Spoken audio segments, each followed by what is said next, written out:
Fleeing for her life, she hid on a stranger's carriage, not knowing he was a duke who would keep her safe before we begin this beautiful period romance story.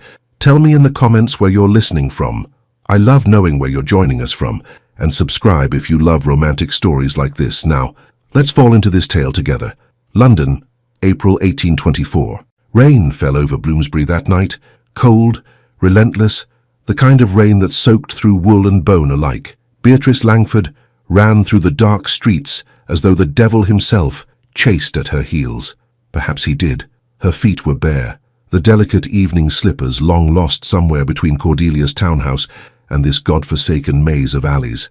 The cobblestones beneath her were slick with rain and filth she didn't want to think about. Each step sent jolts of pain shooting through her soles, but she didn't stop, couldn't stop. Behind her, men's voices cut through the drumming rain, sharp, commanding, drawing closer with every passing second.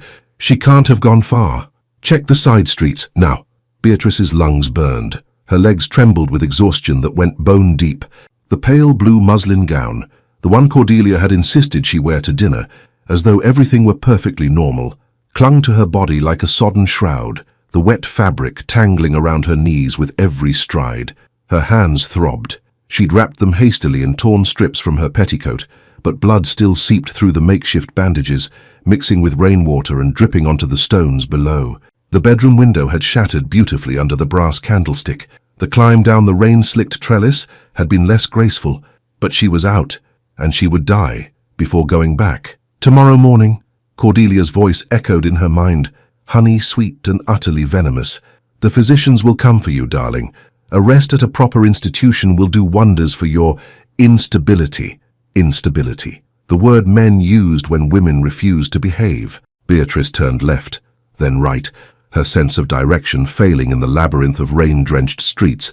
She needed to reach somewhere public. Hyde Park, Mayfair, anywhere with witnesses, anywhere Cordelia's hired hunters couldn't simply drag her back like a piece of lost property. She rounded another corner and nearly collapsed against a lamppost. Her body had reached its limit. Black spots danced at the edges of her vision. The world tilted sideways, and for one terrifying moment, she thought she might actually faint right there in the middle of the street, where Cordelia's men would find her unconscious and helpless. And then she saw it. A carriage. Not just any carriage. An elegant black lacquered vehicle with gold trim, pulled by a matched pair of grey horses. The kind of carriage that screamed wealth and power. The kind that belonged to someone with a title. Someone with influence. It stood motionless at the side of the street, while two stablemen worked to replace a lame horse. The coachman stood beneath a nearby awning, smoking a pipe and watching the work with the infinite patience of a man who'd performed this task 1,000 times. The carriage door hung slightly ajar. Beatrice didn't think. Thinking was a luxury she could no longer afford. She staggered toward the vehicle on trembling legs, gripped the rain-slick iron step with her damaged hands, and knocked on the window, hard. For a heartbeat, nothing happened. Then the velvet curtain shifted. A face appeared in the lamplight. Male, perhaps 30, though it was difficult to tell in the shadows. Dark hair, slightly disheveled as though he'd been running his hands through it. Strong jaw dusted with the shadow of evening stubble. Eyes the color of aged whiskey, sharp and assessing as they took her in, and an expression of profound irritation. The window lowered an inch. What the devil? Ugh, please. The word tore from Beatrice's throat, raw and desperate. She knew she should be more articulate, more composed, but fear had stripped away every pretense. Please, sir, I need help. They're coming. I have nowhere else to go. Please. The man blinked, clearly taken aback by her appearance and her plea. His gaze traveled over her slowly, really looked at her. Soaked brown hair plastered to her skull and shoulders. Ruined evening gown streaked with mud. Bare, bleeding feet. Hands wrapped in blood-stained cloth that had once been fine white linen. Beatrice watched his face, trying to read whether he would help or slam the window shut and call for the constable. For one terrible second, she thought he would refuse. And then, from somewhere behind her, the voices grew suddenly, horrifyingly louder. There, that way. Did you see a woman? Brown hair? Blue dress? Beatrice's heart stopped. She turned instinctively, preparing to run again even though her legs had nothing left to give. Even though she knew, with sick certainty, that she wouldn't make it another street. The carriage door flew open. A hand shot out and caught her wrist, not roughly but with absolute certainty. "Get in," the man said, his voice low and commanding. Quickly. Beatrice didn't need to be told twice. She scrambled up the step and tumbled into the carriage with all the grace of a drowning woman grabbing a lifeline.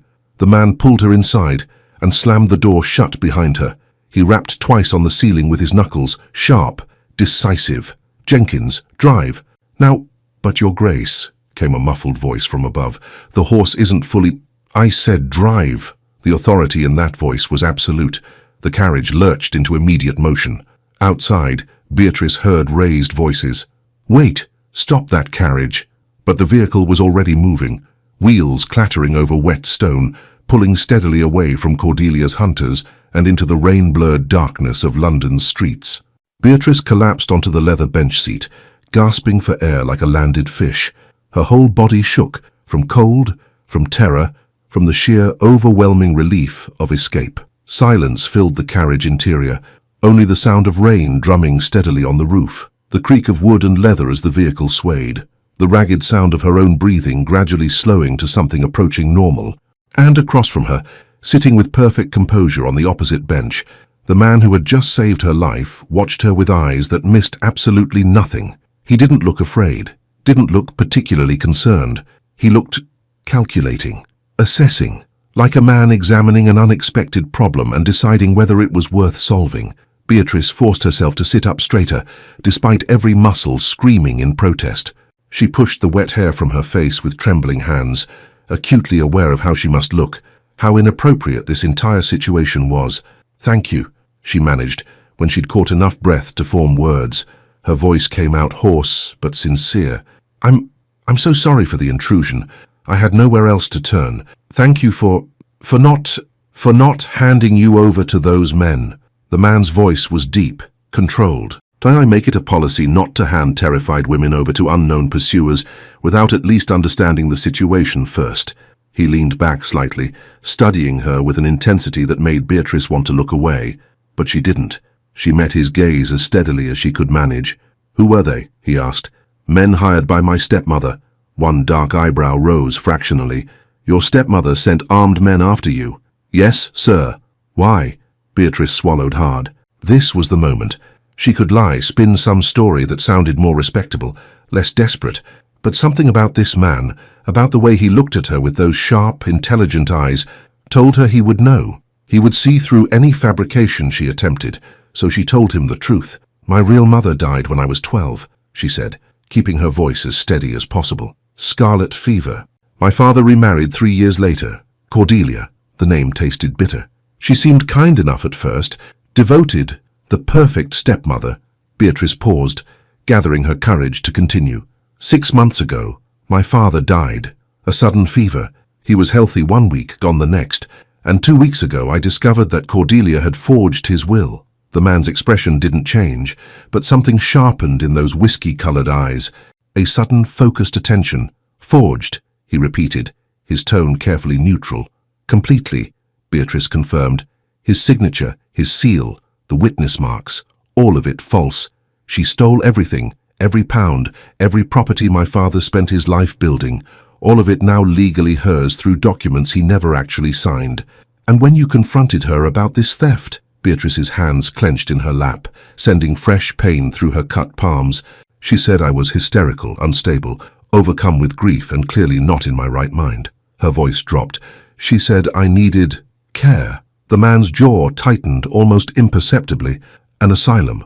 It wasn't a question. He understood immediately what that meant. "Tomorrow morning," Beatrice continued, forcing the words out, "physicians were scheduled to arrive. Very well-paid physicians who would sign whatever papers Cordelia put in front of them without asking inconvenient questions.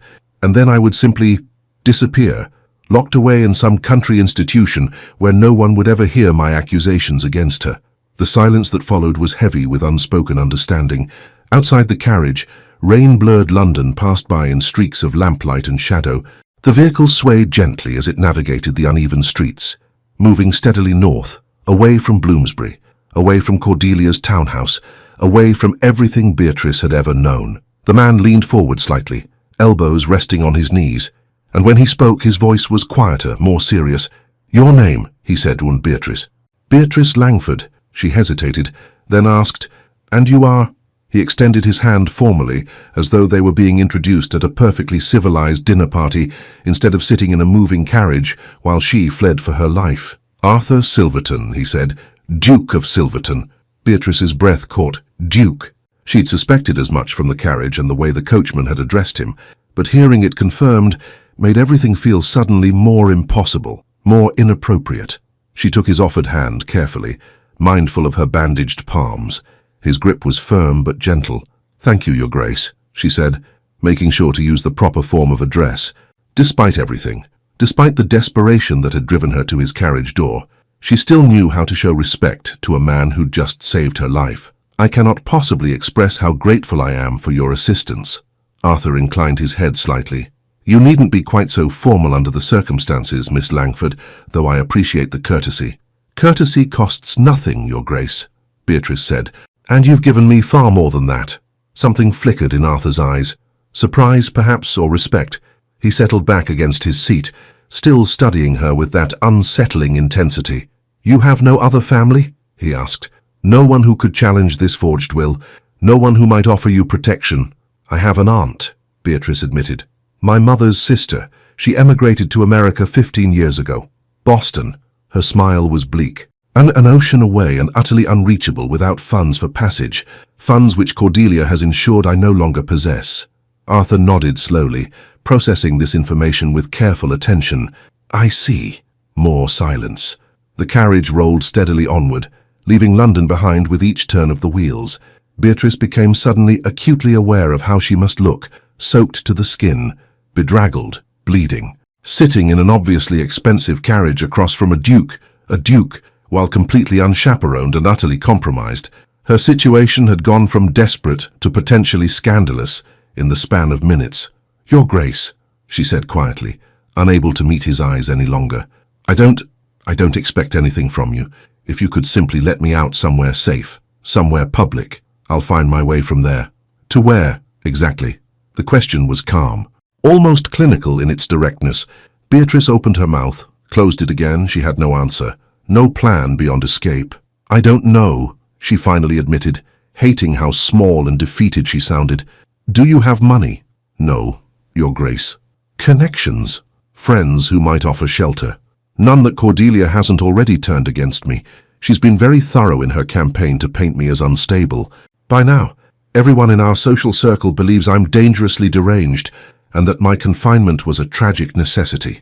Arthur was quiet for a long moment, his expression unreadable in the dim lamplight. Then he leaned forward slightly, and something in his demeanor changed, not quite softening but becoming less distant, more present. Miss Langford, he said, then I'm going to ask you a direct question, and I need a direct answer. Of course, Your Grace.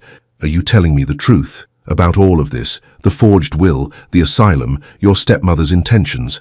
Beatrice looked him directly in the eyes. Yes, Your Grace, every word. He held her gaze for several heartbeats, searching for something. Deception, perhaps. Manipulation. Whatever he was looking for, he apparently didn't find it. Very well, he said. Sires, then we need to determine what to do with you. Your Grace, I don't want to impose. You're not imposing, Arthur interrupted gently. You knocked on my carriage door asking for help. I chose to provide it. That was my decision, Miss Langford, not yours. Now the question is what happens next. He reached beneath his seat and withdrew a small leather portfolio, correspondence and papers requiring his attention, apparently. He began sorting through them with practiced efficiency. We're approximately 3 hours from my estate in Derbyshire, he said, not looking up from the papers. You'll stay there tonight. Tomorrow, when you've rested and we've both had time to think clearly, we'll discuss more permanent arrangements. Your Grace, I couldn't possibly. You can and you will. Arthur's tone was firm, but not unkind. You're injured, exhausted, and have nowhere else to go. I'm not leaving you on a street corner in the rain to fend for yourself. That's not... He paused. That's not who I am. There was something in the way he said it, something weighted with old grief or old promises. Beatrice wanted to ask, but couldn't find the courage. Thank you, Your Grace, she said instead. I'm truly grateful. Arthur simply nodded and returned his attention to the papers spread across his lap. Silence fell again, but it was different now, less tense, almost companionable. Beatrice allowed herself to relax fractionally against the cushioned seat. Her body was beginning to register the full extent of her exhaustion. Her eyes felt heavy. The rhythmic sway of the carriage was almost hypnotic. She tried to stay awake. It seemed rude to fall asleep in the Duke's carriage after he'd been kind enough to help her. But exhaustion was a relentless opponent. Her eyes drifted closed. When they opened again, she wasn't sure how much later, Arthur was still working on his papers. One document lay partially visible on the seat beside him. Columns of numbers, ledger entries. Beatrice's tired eyes caught on a figure that made her frown despite her exhaustion. That sum was wrong. She blinked, trying to focus. Yes, definitely wrong. The third column didn't add up correctly. Arthur noticed her staring. "Something wrong, Miss Langford." Beatrice hesitated. It wasn't her business. She should stay quiet. She'd already imposed enough on this man's generosity. But old habits died hard. Her father had trained those instincts too deeply. "Forgive me, Your Grace," she said carefully. "I don't mean to pry, but that column, the figures don't add correctly."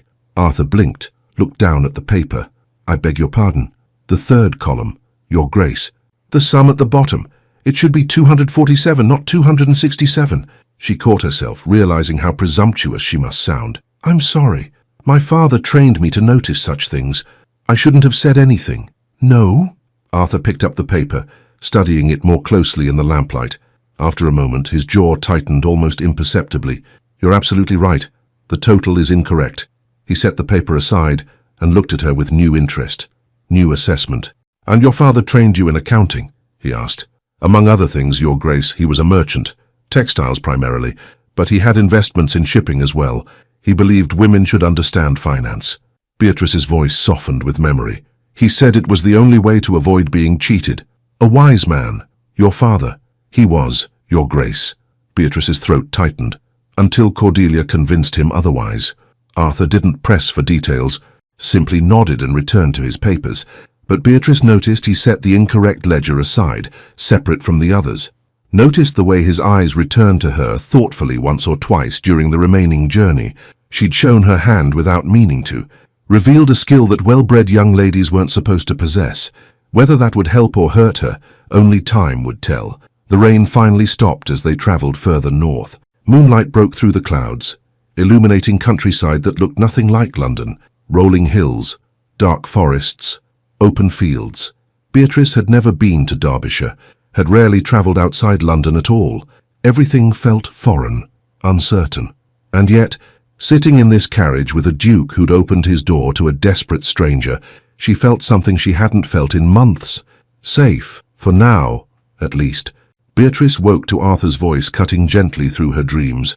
"Miss Langford, we've arrived." She blinked awake, disoriented. For one terrible moment she thought she was back in her locked bedroom at Cordelia's townhouse, that everything had been a desperate dream. Then she saw Arthur sitting across from her, real and solid, and remembered the escape, the carriage, the Duke of Silverton, who'd kept her safe through the night. "I apologize, Your Grace," she said, mortified. "I didn't mean to fall asleep. That was terribly rude of me." "You were exhausted," Arthur said simply. "No apology necessary." He gestured toward the window. "We're at Silverton Manor now." Beatrice shifted to look outside, and her breath caught. Even in the darkness, the house was imposing. 3 stories of grey stone, windows glowing with lamplight that looked impossibly warm and welcoming after the cold London rain. Formal gardens extended in ordered rows, just visible in the light spilling from the windows. Beyond that, she could make out the dark shapes of rolling hills silhouetted against the moonlit sky. It was beautiful, and utterly, completely beyond anything she had any right to be part of. "Your Grace," she said quietly, "I shouldn't be here. This is, if anyone sees me arriving like this, at this hour, in this condition," she gestured helplessly at herself. "Your reputation, my reputation, is my concern, not yours." Arthur interrupted firmly, but not unkindly. "And no one will see you arrive except my staff, all of whom are discreet and loyal. We'll use the side entrance." He opened the carriage door and stepped down into the gravel drive, then turned back to offer his hand. Beatrice took it carefully and allowed him to help her down. The moment her feet touched the ground, pain shot through her cut soles. She winced despite trying to hide it, and her legs, stiff from hours of sitting, nearly buckled beneath her. Arthur's hand immediately moved to her elbow, steadying her.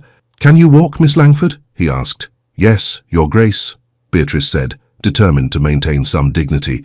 "Face imperfectly capable of—" She took one step and her legs gave out completely. Arthur caught her before she could fall, his other arm coming around her waist for support. "Forgive me, Your Grace," Beatrice said, mortified. "I don't mean to be such a burden. I just need a moment to—" "You need medical attention and rest," Arthur said. "Fasten carrying you is faster than waiting for your legs to remember how to function." Before Beatrice could protest, he'd swept her up into his arms, as though she weighed nothing at all. "Your Grace!" Her protest was automatic. "This is entirely inappropriate. I can walk if you just give me a moment." "Miss Langford." Arthur was already moving toward a side entrance, his stride steady despite the added weight. "I've just spent 4 hours in a carriage with an unchaperoned woman fleeing an asylum commitment. Carrying you the final 20 yards is hardly going to make the situation more scandalous." Despite everything, Beatrice felt a startled laugh escape. "That's not particularly reassuring, Your Grace." "I'm aware. I'm working on my reassuring technique." He shouldered open a narrow door and carried her into a warm, lamplit corridor. The smell hit Beatrice immediately. Beeswax candles, wood smoke, bread baking somewhere distant. The smells of a home that was lived in and cared for. An elderly woman appeared from a doorway almost immediately, wiping her hands on her apron. She took one look at Arthur carrying a bedraggled, bleeding woman and didn't even blink. "Your Grace," she said calmly, as though this were a perfectly normal Tuesday evening. "Says I wasn't expecting you until tomorrow." "Plans changed, Mrs. Dawson." Arthur set Beatrice down carefully on a wooden bench against the wall. "This is Miss Langford. She's had a difficult evening and will be staying with us for the foreseeable future." Mrs. Dawson's shrewd eyes took in Beatrice's condition with one efficient sweep. The ruined dress, the bandaged hands, the bare, bleeding feet. Her expression softened immediately with understanding and sympathy. "I see," she said, in a tone that suggested she saw quite a bit more than Arthur had actually explained. She turned to Beatrice with a kind smile. "Miss Langford, welcome to Silverton Manor. I'm Mrs. Dawson, the housekeeper. Let's get you upstairs and properly tended to, shall we?" "I don't want to be any trouble," Beatrice began, though her voice wavered with exhaustion. "Trouble is part of my job, dear," Mrs. Dawson said warmly. "You're merely a guest who needs assistance. There's a significant difference." She looked at Arthur. "Shall I have her put in the blue room, Your Grace?" "Please, and have hot water sent up immediately. Clean bandages, whatever she needs." "Of course, Your Grace." Mrs. Dawson looked back at Beatrice with gentle assessment. "Can you manage the stairs, miss? Or should I have a footman?" "I can manage," Beatrice said quickly, pushing herself to her feet. Her legs protested but held. She would not be carried up the stairs like an invalid. She'd already imposed far too much on these people's hospitality. "Stubborn," Arthur observed to Mrs. Dawson. "Add that to Miss Langford's list of characteristics. I'll make a note, Your Grace," Mrs. Dawson said with barely suppressed amusement. Beatrice shot Arthur a look that she hoped conveyed appropriate gratitude mixed with mild reproach. "I'm standing right here, Your Grace. I'm aware, Miss Langford.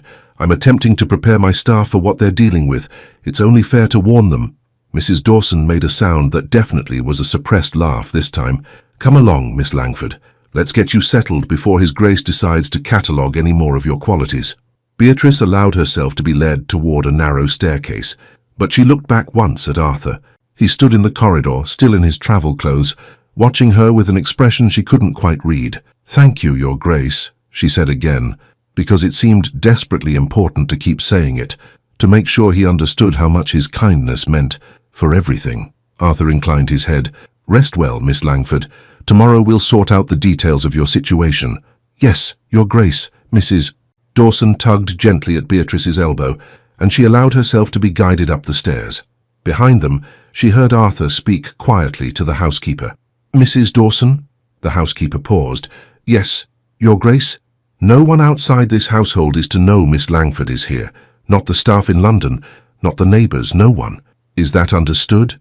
"Perfectly, Your Grace." "Good. Also, in the morning, please inform Nicholas that we have a guest. I'd rather he heard it from you than discovered her himself and thought I'd brought home a vagrant." Mrs. Dawson's voice was dry. "I'll phrase it tactfully, Your Grace." "I appreciate that." Beatrice frowned as they continued climbing. "Nicholas, ma'am?" "His Grace's son," Mrs. Dawson explained. 7 years old, sharp as they come. "But," She paused, choosing her words carefully. He's had a difficult time of it since his mother passed. Doesn't take well to strangers, I'm afraid. I understand, Beatrice said quietly. She understood loss, understood grief, understood not trusting new people in your life. They reached the second floor and walked down a carpeted hallway lined with doors and family portraits. Mrs. Dawson stopped at one near the end and opened it to reveal a bedroom that made Beatrice's throat tight. It was beautiful. Soft blue wallpaper, a four-poster bed with heavy curtains already turned down, a writing desk by the window, a fireplace with wood laid ready to be lit. More comfort and luxury than Beatrice had seen in months.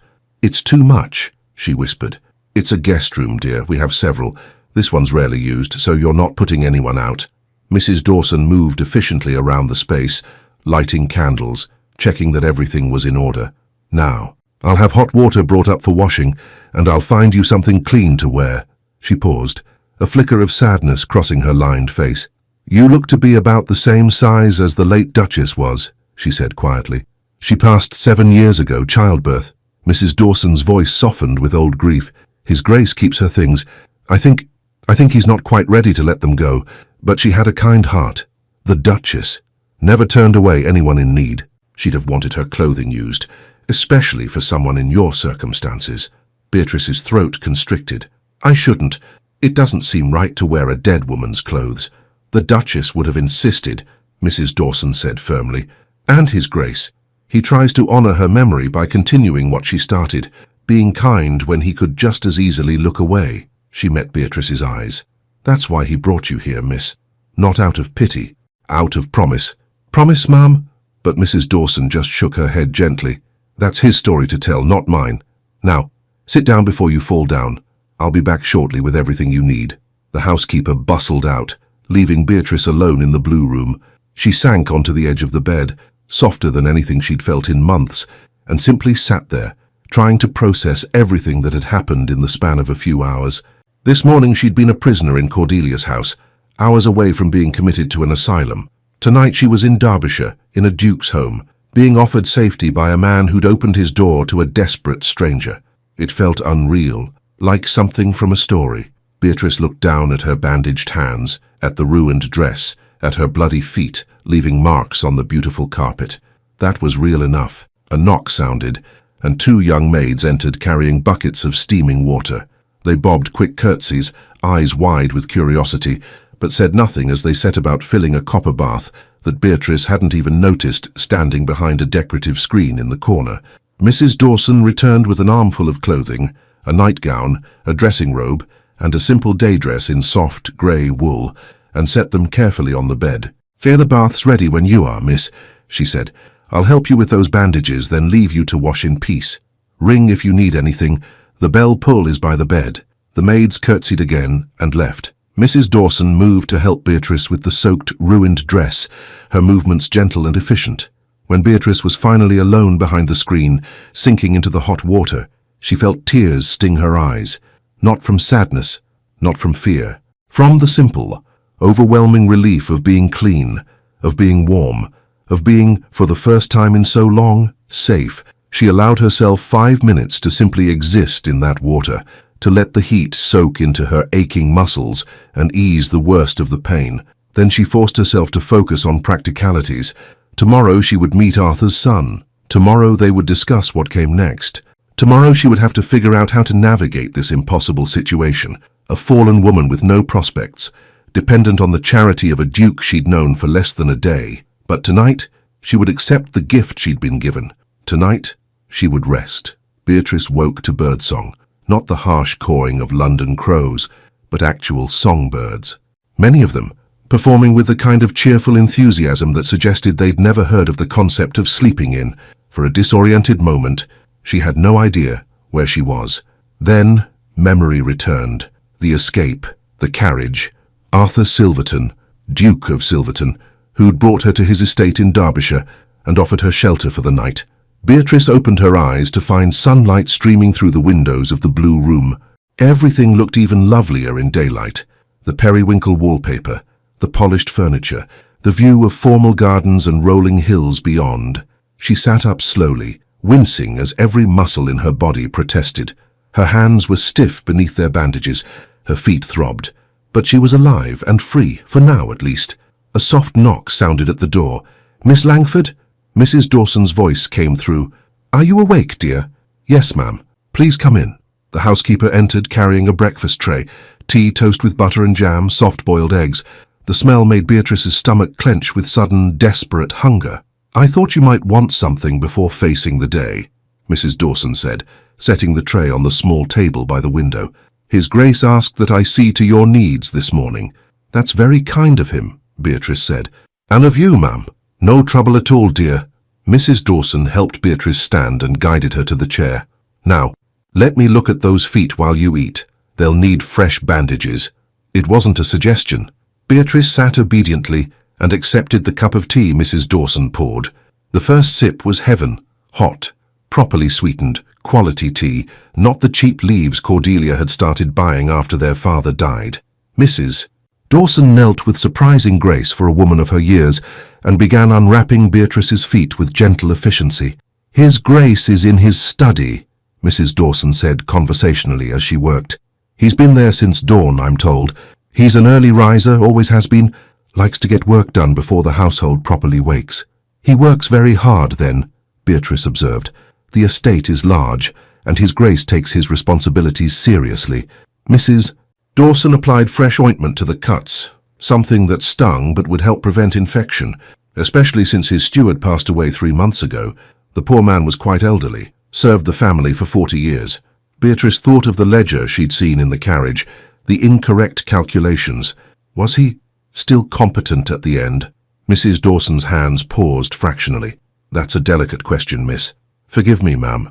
I didn't mean to pry." "No, you're quite right to wonder." Mrs. Dawson resumed her work, wrapping fresh bandages with practiced hands. "Between you and me, I think Mr. Pemberton's mind wasn't quite what it used to be in his final years. His Grace was too kind to force retirement, and by the time Pemberton passed, the accounts were," she sighed, "a bit of a mess, truth be told." "I see. Do you?" Mrs. Dawson looked up shrewdly. "His Grace mentioned you noticed an error in one of his ledgers last night." Beatrice felt heat rise in her cheeks. "I shouldn't have said anything. It was presumptuous." "It was observant," Mrs. Dawson corrected. "And useful, I suspect. His Grace has been drowning in paperwork for months, trying to sort out what Pemberton left behind." She finished the last bandage and stood. "There now. Those should hold. Try not to put too much weight on them today if you can help it." "I'll be careful, ma'am, thank you." Mrs. Dawson moved to the wardrobe and began pulling out the grey wool dress. "This should fit you well enough." It was one of the Duchess's day dresses, simple but good quality. "What was she like?" Beatrice asked quietly. "The Duchess?" Mrs. Dawson's expression softened with memory and grief. "Kind," she said simply. "Truly kind, not just polite. She had a way of seeing people, really seeing them, you understand. The lowest scullery maid got the same courtesy as the highest lord." She smoothed the dress almost reverently, and she loved His Grace deeply. You could see it in how she looked at him, like he'd hung the moon just for her, and he loved her very much. They were partners in the truest sense. She managed the household and tenants, he managed the estate business, and they met in the middle to make decisions together. Mrs. Dawson's voice grew quieter. "When she died bringing Nicholas into the world, His Grace, well, he lost himself for a long while. 7 years on, he's learned to carry on, to do his duty. But that warmth the Duchess brought out in him, I haven't seen it since the day we buried her." Beatrice absorbed this, sipping her tea. Arthur Silverton was a man haunted by grief and promises to the dead. That explained some of his behavior last night, the careful control, the sudden compassion for a desperate stranger. "Eat your breakfast, dear," Mrs. Dawson said gently. "His Grace wants to speak with you when you're ready." Beatrice ate quickly but properly, mindful of her table manners despite the hunger gnawing at her. The food was simple but perfectly prepared. Real butter, fresh bread that had been baked that morning, eggs cooked exactly right. When she'd finished, Mrs. Dawson helped her into the grey dress. It fit reasonably well, though it was slightly loose in the bodice. The late Duchess had been a bit fuller-figured, apparently. "Your hair," Mrs. Dawson said, studying Beatrice critically. "Let's do something simple but neat." 20 minutes later, Beatrice's brown hair was pulled into a tidy knot at the base of her neck. Not fashionable, perhaps, but appropriate and practical. The face that looked back at her from the mirror was pale, with dark circles under her eyes, but clean and presentable. She looked like a governess, or a paid companion, respectable but unremarkable. Perhaps that was safest. "Ready, dear?" Mrs. Dawson asked. Beatrice took a steadying breath. "Ready, ma'am?" They descended the main staircase this time. No more servants climbing stairs. The house was even more impressive in full daylight. High ceilings with ornate plasterwork, elegant furnishings that spoke of old wealth carefully maintained, family portraits lining the walls, generations of Silvertons watching her pass with painted eyes. This was a world so far above her current circumstances that it felt almost dreamlike. Mrs. Dawson stopped before a heavy oak door. "His Grace's study. Knock before entering, if you please. He values his privacy when working." "Of course. Thank you, ma'am, for everything." "You're very welcome, dear." Mrs. Dawson smiled kindly. "And don't look so nervous. His Grace doesn't bite. He's just direct. Prefers plain speaking to pretty nonsense. I'll remember that, ma'am." Mrs. Dawson walked away, leaving Beatrice alone in the corridor with her racing heart and sweating palms. She raised her hand and knocked. "Come in," Arthur's voice called from within. Beatrice opened the door and stepped inside. The study was exactly what she'd expected. Masculine, functional, lined with books and maps. A large desk dominated the center, covered with ledgers and correspondence in organized chaos. Morning sunlight streamed through tall windows overlooking the gardens, illuminating dust motes in the air. And at the desk sat Arthur Silverton, looking considerably more composed than he had in the carriage last night. He'd changed into fresh clothing, dark trousers, a white shirt with the sleeves rolled to his elbows, a waistcoat, but no jacket. His dark hair was still damp from washing. He looked younger somehow in the morning light, less like an intimidating duke and more like a man who simply had far too much work to do. He glanced up as she entered, and something flickered in those amber eyes. Assessment, perhaps, or approval of her improved appearance. "Miss Langford," he said, setting down his pen. "Please, sit." Beatrice crossed to the chair opposite his desk and sat carefully, mindful of her bandaged feet and her borrowed dress, and every rule of propriety she was currently violating by being here, alone, with an unmarried man behind a closed door. "How do you feel this morning?" Arthur asked. "Much better, Your Grace. Thank you." Beatrice kept her hands folded properly in her lap. "The room is lovely. Mrs. Dawson has been extraordinarily kind. The breakfast was excellent. I cannot adequately express my gratitude for—" "Please don't," Arthur interrupted gently. "We established last night that excessive gratitude isn't necessary. I helped because it was the right thing to do, not because I expect endless thanks. Nevertheless, Your Grace, I am grateful." "Noted." Arthur leaned back in his chair, studying her. "We need to discuss your situation, Miss Langford. You can't remain here indefinitely without a legitimate reason for your presence." Beatrice's stomach tightened. This was it, the moment she'd been dreading, the moment when the Duke explained politely but firmly that she would need to leave. "I understand, Your Grace," she said, keeping her voice steady. "If you could perhaps recommend a coaching inn, or provide the direction to the nearest, where you'd be found within days by your stepmother's men." Arthur shook his head. "No, Miss Langford, that's not a solution. It's merely delaying the inevitable." Beatrice's hands clenched in her lap. "Then what do you suggest, Your Grace?" Arthur stood and moved to the window, hands clasped behind his back in a pose that suggested he'd given this considerable thought. "There are, broadly speaking, 3 options," he said, looking out at the gardens rather than at her. "None of them ideal, but we must be practical." Beatrice waited, heart pounding. "First," Arthur continued, "I could send you away with funds and a letter of reference. You could attempt to disappear on your own, perhaps travel north to Scotland or west to Wales, change your name, find employment somewhere your stepmother wouldn't think to look." He paused. "Given Lady Cordelia's resources and apparent determination, I estimate you'd have perhaps a week before she tracked you down. 2 at most, if you're exceptionally clever about covering your trail." Beatrice's stomach sank. He was right. She knew he was right. "The second option," Arthur said, turning back to face her now, his expression carefully neutral, "is marriage." Beatrice's breath caught. The word hung in the air between them like something fragile and impossible. For one reckless heartbeat, her mind spiraled into fantasy, safety, permanence, a name that would protect her, a home that couldn't be taken away, a future that didn't involve running or hiding or fear. It was madness, complete madness. She knew the thought was foolish. They barely knew each other. As my wife, Arthur continued, you would be legally beyond your stepmother's reach immediately. The guardianship would transfer to me. Lady Cordelia would have no further claim on you or your inheritance. It would be... He paused, choosing words carefully. Towards the most expedient solution. Hope flared in Beatrice's chest for one wild, impossible moment. However, Arthur said firmly, and the hope died as quickly as it had sparked. That option is entirely off the table. The words hit like a physical blow. Beatrice felt something inside her chest crack, which was absurd, completely absurd. She'd known him less than a day. She had no right to feel disappointed, no reason to feel this sharp, unexpected sting of rejection. I don't know you, Miss Langford, Arthur continued, his voice kind but absolutely certain. You don't know me. We met less than 12 hours ago, under extraordinary circumstances. Marriage would be... He searched for the right word. Irresponsible. To both of us. And especially to my son, who doesn't need his father making impulsive decisions that affect the entire household. Of course, Your Grace. Beatrice forced the words out past the tightness in her throat. I wouldn't have expected, that is, I would never presume to... I know you wouldn't, Arthur interrupted gently, which is precisely why I'm being direct about it. I want no misunderstandings between us, Miss Langford. You're here because you needed help, not because I have any personal interest in you beyond basic human compassion. Each word was perfectly reasonable, perfectly logical, and each one felt like another door closing in Beatrice's face. I understand, Your Grace, she managed. What is the third option?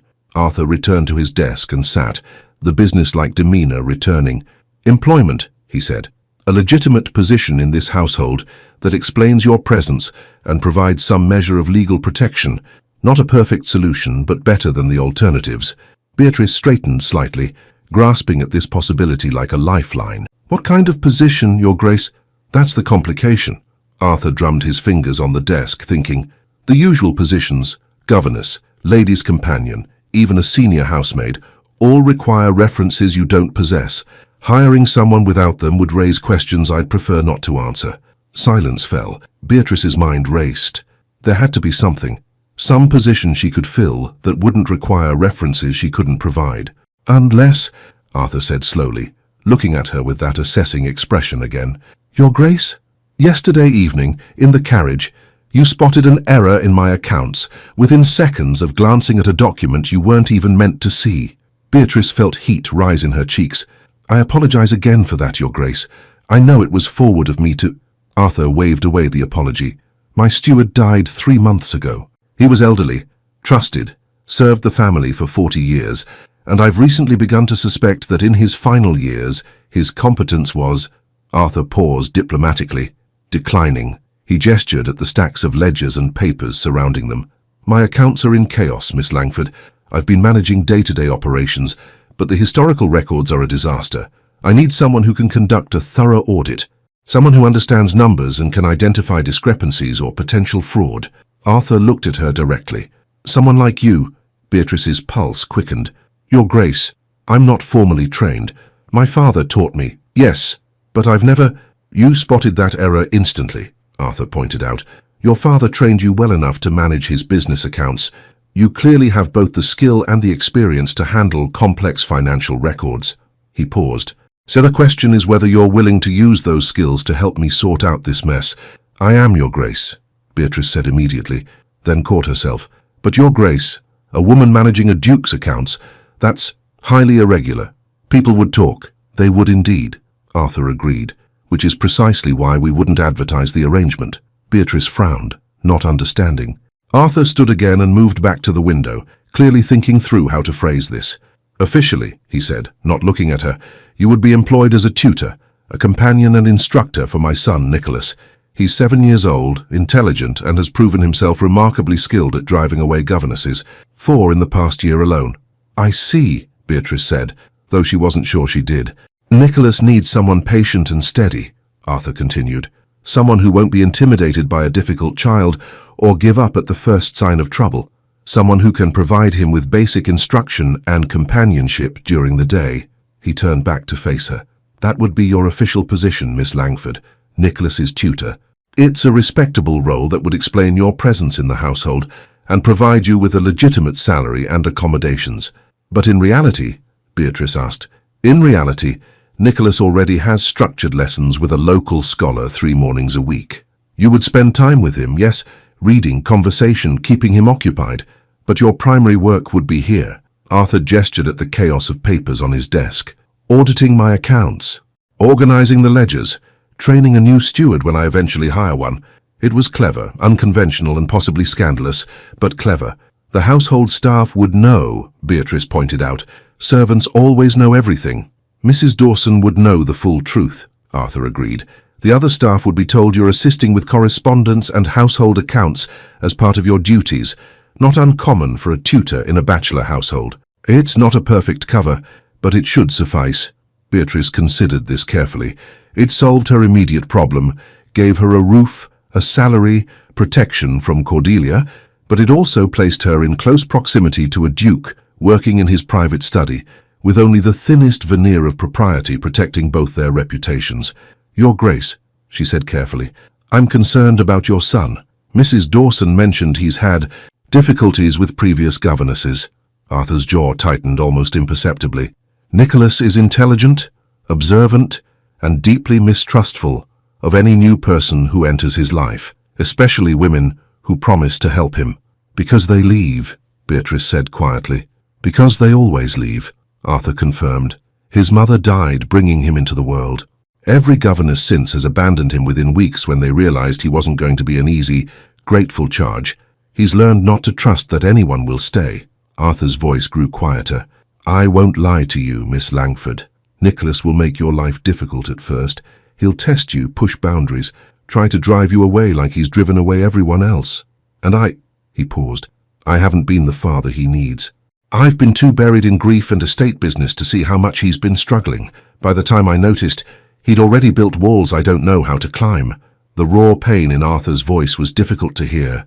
What if I make things worse? Beatrice asked. What if I'm just one more person who disappoints him? Then you'll be like every other adult in his life, Arthur said with brutal honesty, myself included. The silence that followed was heavy with shared understanding of failure and loss. Beatrice looked at the ledgers spread across the desk, thought about 6 months of safety and a salary that could eventually purchase passage to America, thought about a 7-year-old boy who'd learned the hard way that trust was dangerous. I'll accept the position, Your Grace, she said finally.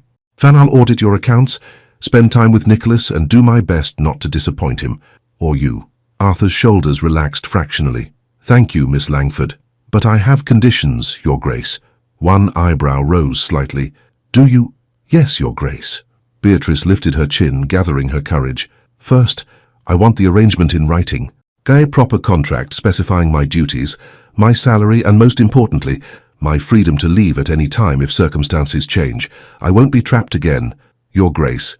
Not by anyone, no matter how kind their intentions. Arthur studied her for a long moment, then nodded. Fair enough. I'll have it drawn up today. We'll both sign it. Witnessed by Mrs. Dawson. What else? How long would this audit take, Your Grace? Realistically, for someone skilled working full-time, Arthur considered. 6 months, at least. Possibly longer, depending on what we find. 6 months, Beatrice repeated, doing quick calculations. And the salary you mentioned, if I'm careful, I could save enough in that time for passage to America. Something flickered across Arthur's face, an emotion too quick to identify. To your aunt in Boston? Yes, that would be feasible. Beatrice nodded slowly. Then my second condition, Your Grace, is this. At the end of 6 months, if I've completed the audit to your satisfaction, you'll provide me with references and assistance in securing passage to Boston. I need to know I have a future beyond this arrangement. Agreed, Arthur said without hesitation. Though I reserve the right to be disappointed if you actually leave. The words were said lightly, almost teasingly, but there was something underneath them that Beatrice couldn't quite read. Is there anything else, Miss Langford? One more thing, Your Grace. Beatrice met his gaze directly. If Nicholas truly hates me, if I'm genuinely making his life worse instead of better, you must tell me directly. I won't be kept on out of pity or obligation if I'm causing him harm. That wouldn't be fair to anyone.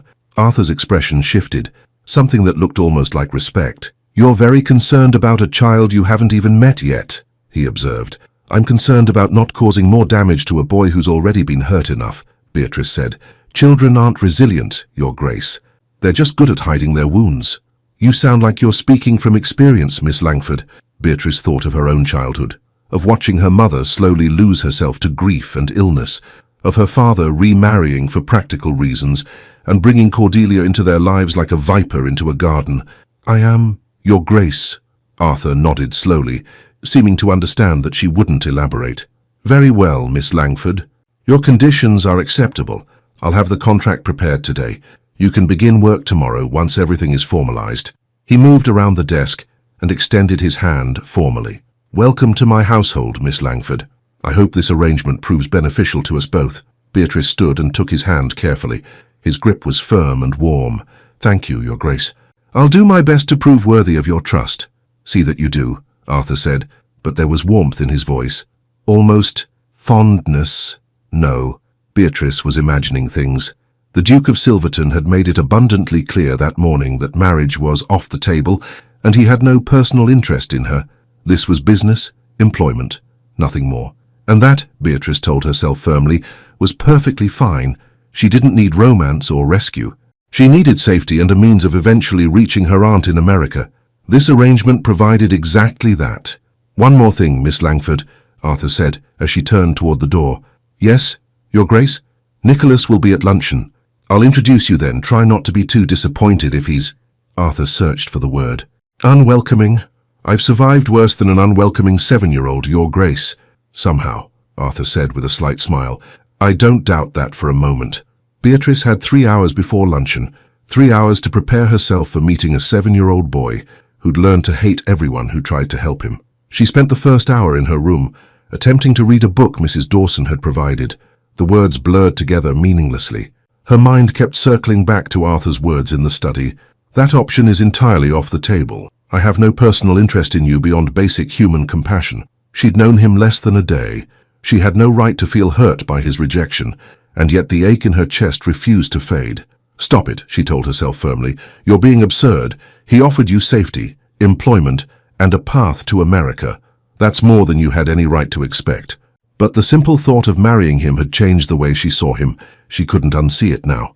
The second hour she spent exploring the grounds near the house, carefully, mindful of her bandaged feet. The gardens were beautiful, meticulously maintained. Spring flowers bloomed in ordered beds. Gravel paths wound between shaped hedges. Everything about Silverton Manor spoke of generations of wealth and care. This was a world that had never known desperation or fear. A world where doors opened because of names and titles, not because of desperate pleas in the rain. A world Beatrice would never truly belong to, no matter how long she stayed. The third hour found her back in her room, changing into a fresh dress Mrs. Dawson had provided, another of the late Duchess's gowns. This one in soft green that brought out the color in Beatrice's eyes.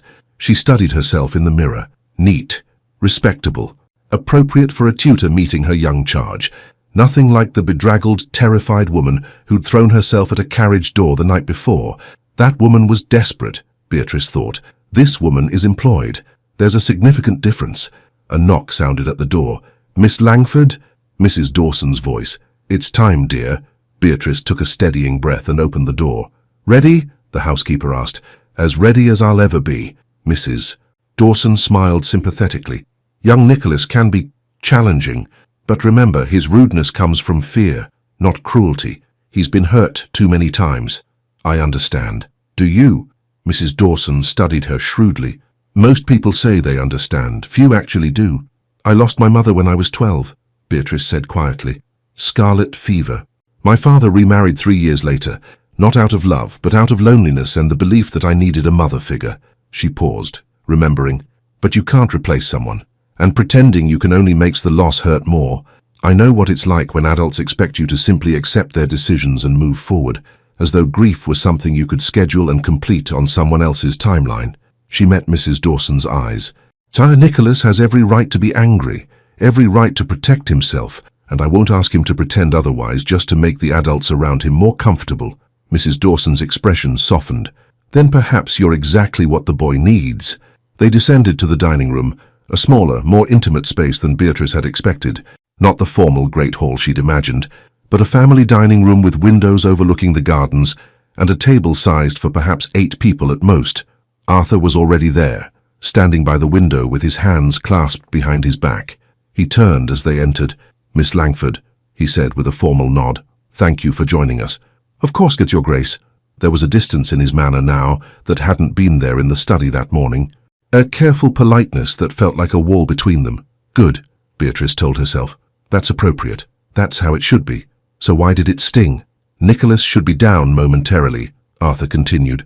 "I've informed him that you're my new employee, here to assist with estate business and to spend time with him during the day." "How did he respond, Your Grace?" "He didn't."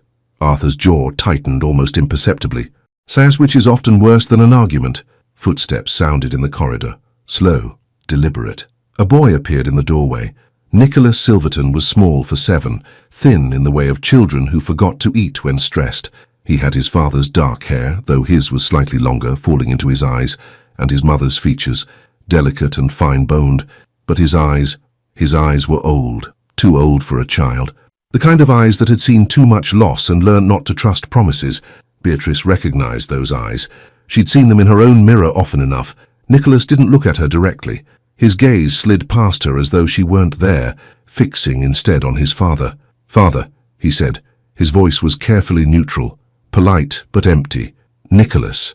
Arthur's voice held warmth, but also uncertainty, as though he weren't quite sure how to bridge the distance between them.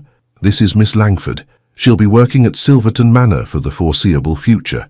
Nicholas's gaze finally moved to Beatrice, assessed her with one quick, comprehensive sweep.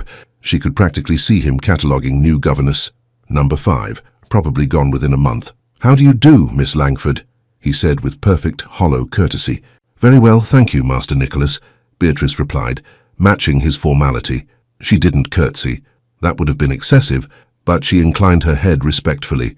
"It's a pleasure to meet you." "I'm sure." Nicholas moved to his chair at the table, the one furthest from his father, Beatrice noticed, and sat with the careful precision of someone performing a role. Arthur gestured for Beatrice to sit. She took the chair between father and son, acutely aware that she was literally placing herself in the middle of whatever complicated dance they'd been performing for years. Servants entered with the first course, a light soup, perfectly seasoned. They ate in silence for several minutes. Beatrice was painfully conscious of every sound, the clink of silver on china, the quiet footsteps of servants, the ticking of a clock somewhere in the house.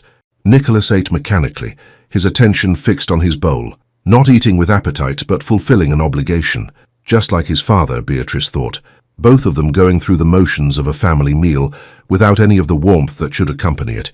"Miss Langford will be spending her mornings with you, Nicholas," Arthur said, breaking the silence. "Reading, conversation, perhaps some light instruction in subjects that interest you." "I already have lessons with Mr. Pemberton 3 times a week," Nicholas said to his soup. "I'm aware Miss Langford will supplement those lessons, not replace them." "I see." The words were polite. The tone was anything but. Beatrice set down her spoon carefully. "Master Nicholas, may I ask what subjects you're currently studying with Mr. Pemberton?" Nicholas finally looked at her directly. "Latin, mathematics, history, the usual requirements for a gentleman's education." "Do you enjoy any of them?" The question seemed to surprise him. "Enjoy? Yes. Is there a subject that interests you, that you look forward to studying?" Nicholas considered this for a long moment, as though no one had ever asked him what he actually wanted to learn. "History," he said finally. "Sometimes, when Mr. Pemberton talks about battles and strategies instead of just making me memorize dates." "Battles and strategies," Beatrice repeated thoughtfully. "Do you prefer land battles or naval?" Another pause. I don't know. Mr. Pemberton doesn't usually let me ask questions like that."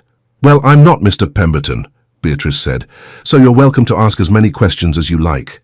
I may not always have the answers, but I promise I won't discourage curiosity." Nicholas's eyes narrowed slightly. Not hostile exactly, but deeply suspicious. "Why?" he asked. "Why what? Why would you promise that? You don't know me. I could ask irritating questions constantly just to bother you." "You could," Beatrice agreed.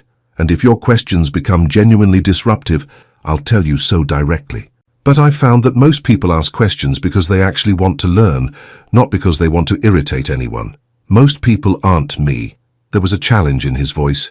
"A test." Beatrice met his gaze steadily. No, they're not. But I suspect you're more interesting than most people. Nicholas blinked. Clearly, he'd expected a different response. Agreement that, yes, he was difficult. An attempt to flatter him. Something predictable. So you don't know anything about me, he said. That's true, Beatrice admitted. But I know what it's like when adults make assumptions about who you are without bothering to actually ask. So I thought I'd try a different approach, which is treating you like a person capable of honest conversation instead of a problem to be managed. Silence fell again, but it was different now. Less hostile, more considering. Arthur had gone very still, watching this exchange with an expression Beatrice couldn't quite read. Miss Langford, Nicholas said carefully, how long do you plan to stay at Silverton Manor? It was the real question, the one that mattered.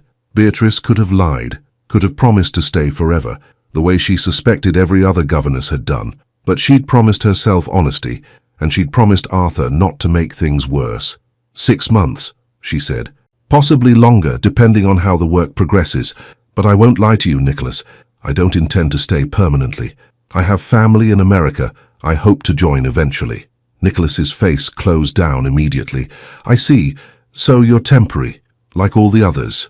I'm honest, Beatrice corrected gently. Unlike the others, apparently. I won't promise you forever when I can't guarantee it. But I will promise you 6 months of my full attention and effort. That's more than most people offer. 6 months and then you'll leave, Nicholas said flatly. 6 months and then we'll see where circumstances stand, Beatrice amended. But yes, eventually I'll probably leave. Most people do. Nicholas, that's not a reflection on you, it's simply how life works. That's a terrible answer. It's an honest answer. Nicholas pushed his soup bowl away. May I be excused, Father? Arthur's jaw tightened. You haven't finished? I'm not hungry. Nicholas, please, Father, may I be excused? The formality was a wall, a way of keeping distance.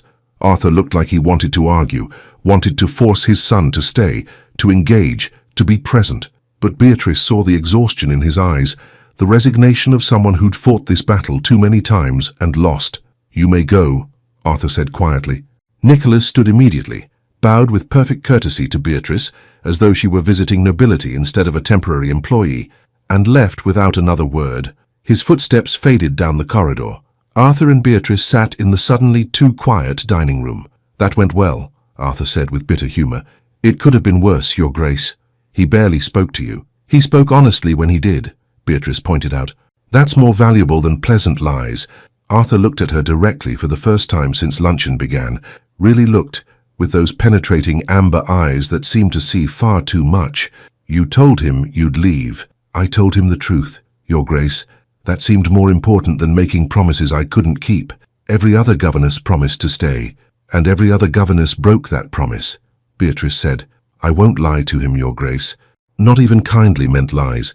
He's had enough of those. Arthur was quiet for a long moment. He liked you, he said finally.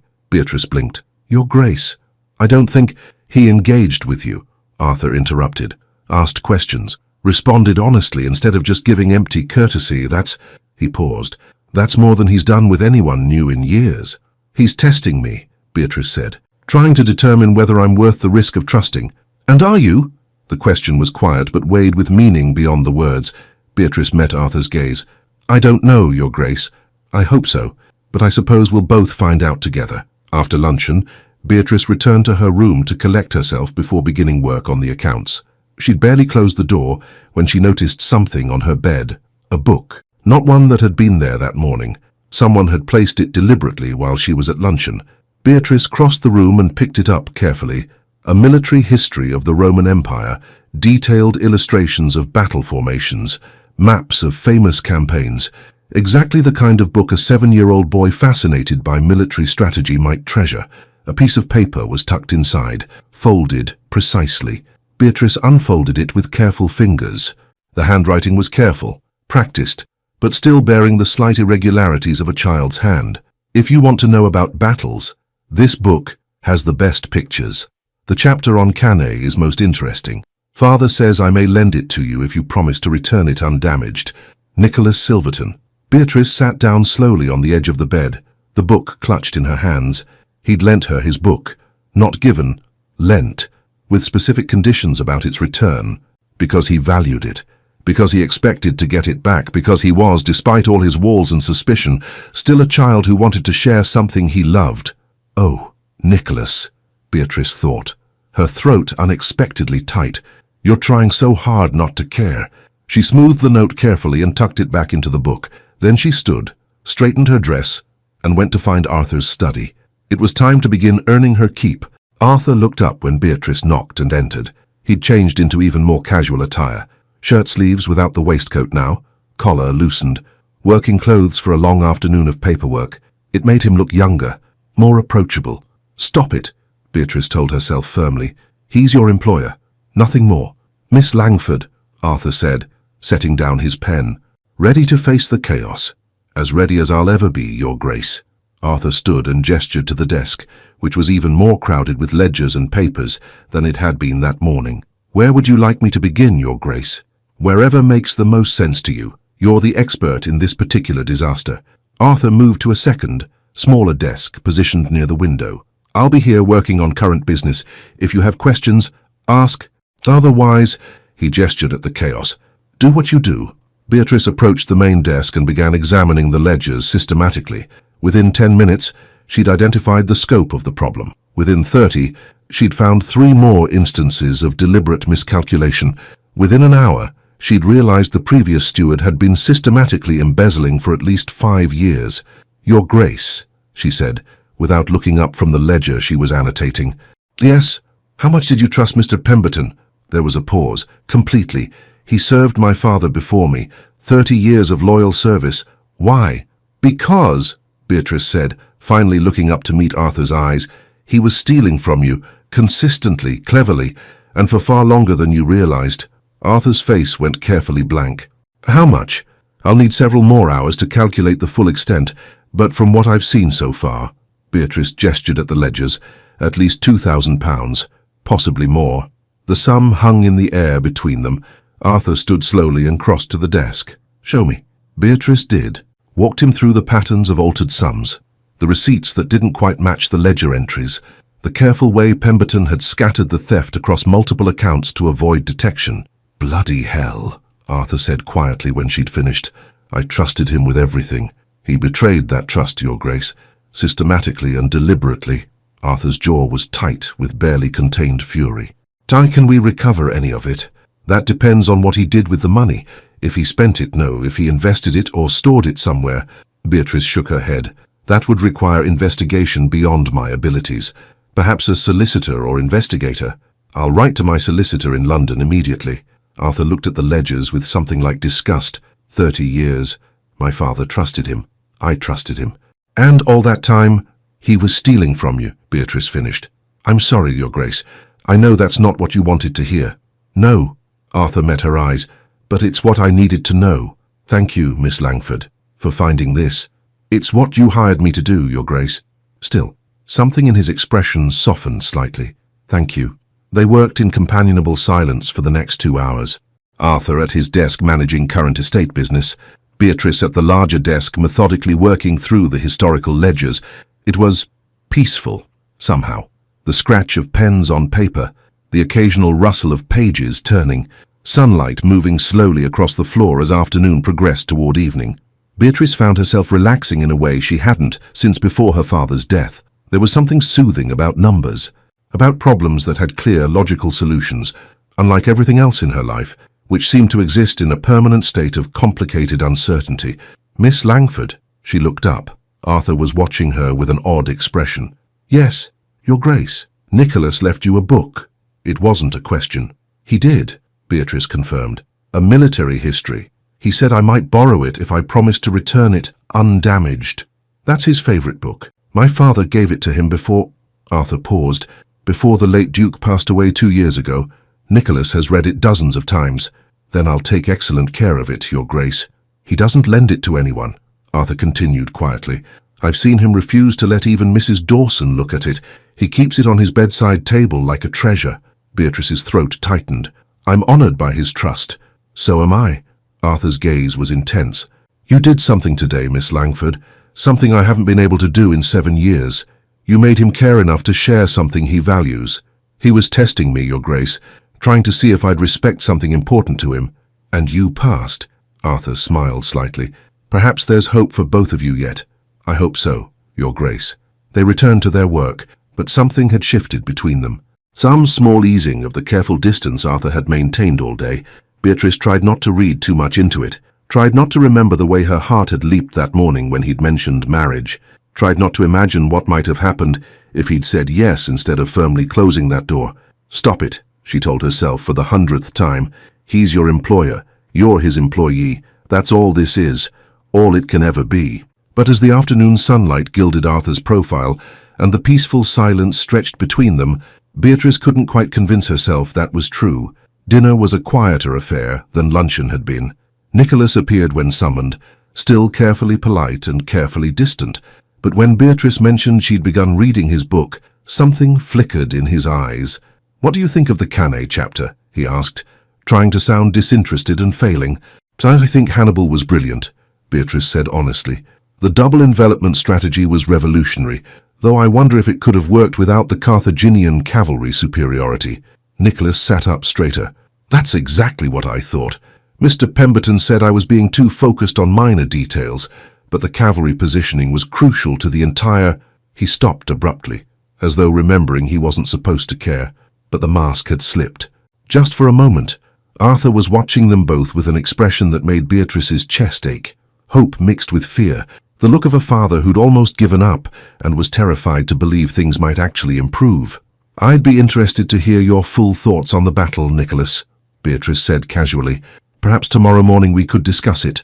I'm sure you have insights I haven't considered." Nicholas picked at his food. That perhaps it wasn't agreement, but it wasn't refusal either. Progress. After dinner, Beatrice excused herself to return to her room. The day had been long and emotionally exhausting. She needed time alone to process everything. She was halfway up the stairs when she heard footsteps behind her. "Miss Langford." She turned to find Arthur at the base of the stairs, one hand on the banister. "Yes, Your Grace." He seemed to struggle with something for a moment. "Then, thank you for today, for Nicholas, for all of it. You don't need to thank me, Your Grace. It's my job." "No," Arthur said. "It's more than that. And we both know it." The words hung between them in the dimly lit stairwell. Beatrice's heart hammered against her ribs. "Your Grace, don't," she thought desperately. "Don't say something that will make this impossible." "I watched you with Nicholas today," Arthur said quietly, "and I realized—" He stopped, ran a hand through his hair in frustration, looked up at her with eyes that held too much emotion for Beatrice to decipher. "I realized you've brought something back to this house that I thought was gone forever. Hope, perhaps, or possibility. I'm not even certain what to call it." His jaw tightened. "But it's there, and it terrifies me." Beatrice couldn't breathe, couldn't think, could only stand there looking down at him and wondering what he meant, what he wanted, what he was trying to say without saying. "Your Grace, I don't—" "Good night, Miss Langford," Arthur said abruptly, cutting off whatever she'd been about to say. "Sleep well. We have much work to do tomorrow." He turned and walked back toward his study with quick, deliberate steps, as though fleeing something or someone. Beatrice stood frozen on the stairs, trying to make sense of what had just happened. He'd thanked her, that was all. Simple gratitude for helping his son and managing his accounts. So why had it felt like so much more? Why had the way he looked at her made her chest ache and her pulse race? Why had his voice sounded like he was saying goodbye to something he wanted, but couldn't have? She didn't sleep well that night. Every time she closed her eyes, she heard Arthur's voice echoing in her mind. "You've brought something back to this house." She'd known him barely 2 days. She was his employee, a charity case with nothing to offer but competence with numbers. What had she brought? And why did he sound both grateful for it and terrified of it? She didn't have answers, only questions that kept her awake far into the night. And yet when morning came and she descended to breakfast, her pulse quickened at the thought of seeing him again. When she entered the dining room and found Arthur already there, reading his correspondence, her breath caught. He looked up. Their eyes met. But something changed. "Good morning, Miss Langford," Arthur said, his voice carefully neutral, cold, not angry, not unkind. "Good morning, Your Grace." And that was it. No warmth. No acknowledgement of the moment on the stairs last night. Beatrice tried to tell herself it was for the best, tried to focus on the work, on the 6 months ahead, but she couldn't stop wondering what had changed between last night and this morning. What had she done wrong? And then she realized, with a mixture of terror and exhilaration, that the next 6 months were going to be far more complicated than she'd ever imagined. The days fell into a rhythm. Mornings belonged to Nicholas. Beatrice would find him in the library at 9 o'clock sharp, never early, never late, as though he'd calculated the exact minimum required to fulfill his obligations. He'd sit in the chair furthest from hers, a book open in his lap, projecting an air of polite disinterest, but he always came. And slowly, incrementally, the walls began to crack. The first breakthrough came on Wednesday morning. Beatrice was reading aloud from a history of the Napoleonic Wars, chosen specifically because Nicholas had mentioned an interest in military strategy. She'd reached a passage about the Battle of Waterloo when Nicholas interrupted. "That's wrong." Beatrice looked up from the book. "I beg your pardon." "The book," Nicholas said, pointing with one thin finger. "It says, Wellington positioned the reserves on the left flank, but they were on the right, behind the ridge at Hougoumont. Are you certain?" "Yes." For the first time there was real animation in Nicholas's voice, genuine emotion breaking through the careful politeness. "I've read 3 different accounts of Waterloo. They all agree the reserves were on the right, not the left. This author made a mistake." Beatrice examined the passage carefully, then looked at Nicholas with genuine respect. "You're absolutely right. This is an error." Nicholas blinked, clearly surprised. "You believe me? Why wouldn't I? You've read multiple sources on the subject. You know the material well.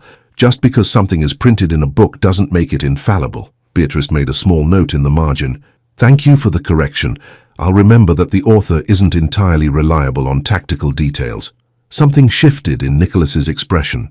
Not quite trust yet, but the beginning of possibility. The faint suggestion that perhaps this new person in his life might be different from the others. "Miss Langford." "Yes, Nicholas." He hesitated, then asked with careful casualness, "Do you actually enjoy reading about battles, or are you just pretending because you think I want you to?" It was the first truly direct question he'd asked her, the first time he'd dropped the mask of perfect politeness and simply asked what he wanted to know. Beatrice set the book down and considered her answer carefully. Honesty, she'd promised. Always honesty. "I find military strategy genuinely fascinating," she said. "Not because I enjoy violence or warfare. I don't.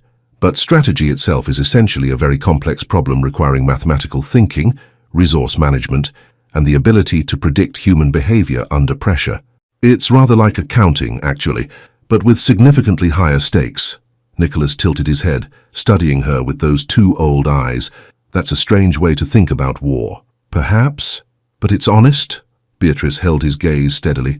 "I promised I wouldn't lie to you, Nicholas, not even about small things. If you ask me a direct question, I'll give you a direct answer. Always." "Always?" There was challenge in the word.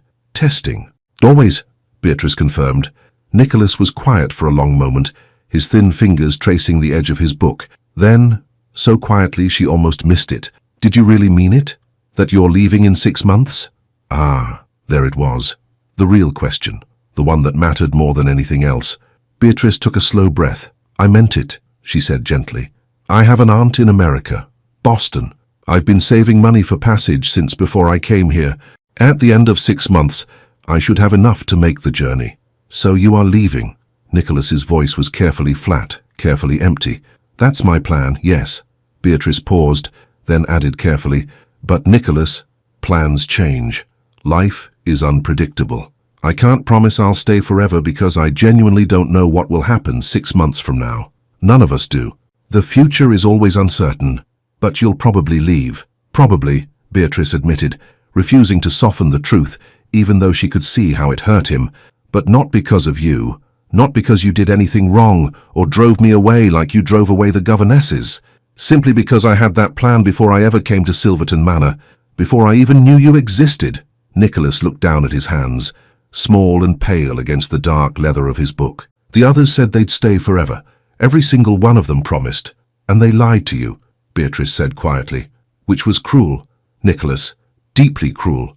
I won't do that. I'll tell you the truth, even when the truth is uncomfortable or disappointing. You deserve at least that much respect." Silence stretched between them, broken only by the ticking of the library clock and distant birdsong from the gardens. Then Nicholas spoke, his voice so soft Beatrice had to lean forward to hear it. "I think I prefer honest and temporary to false and permanent.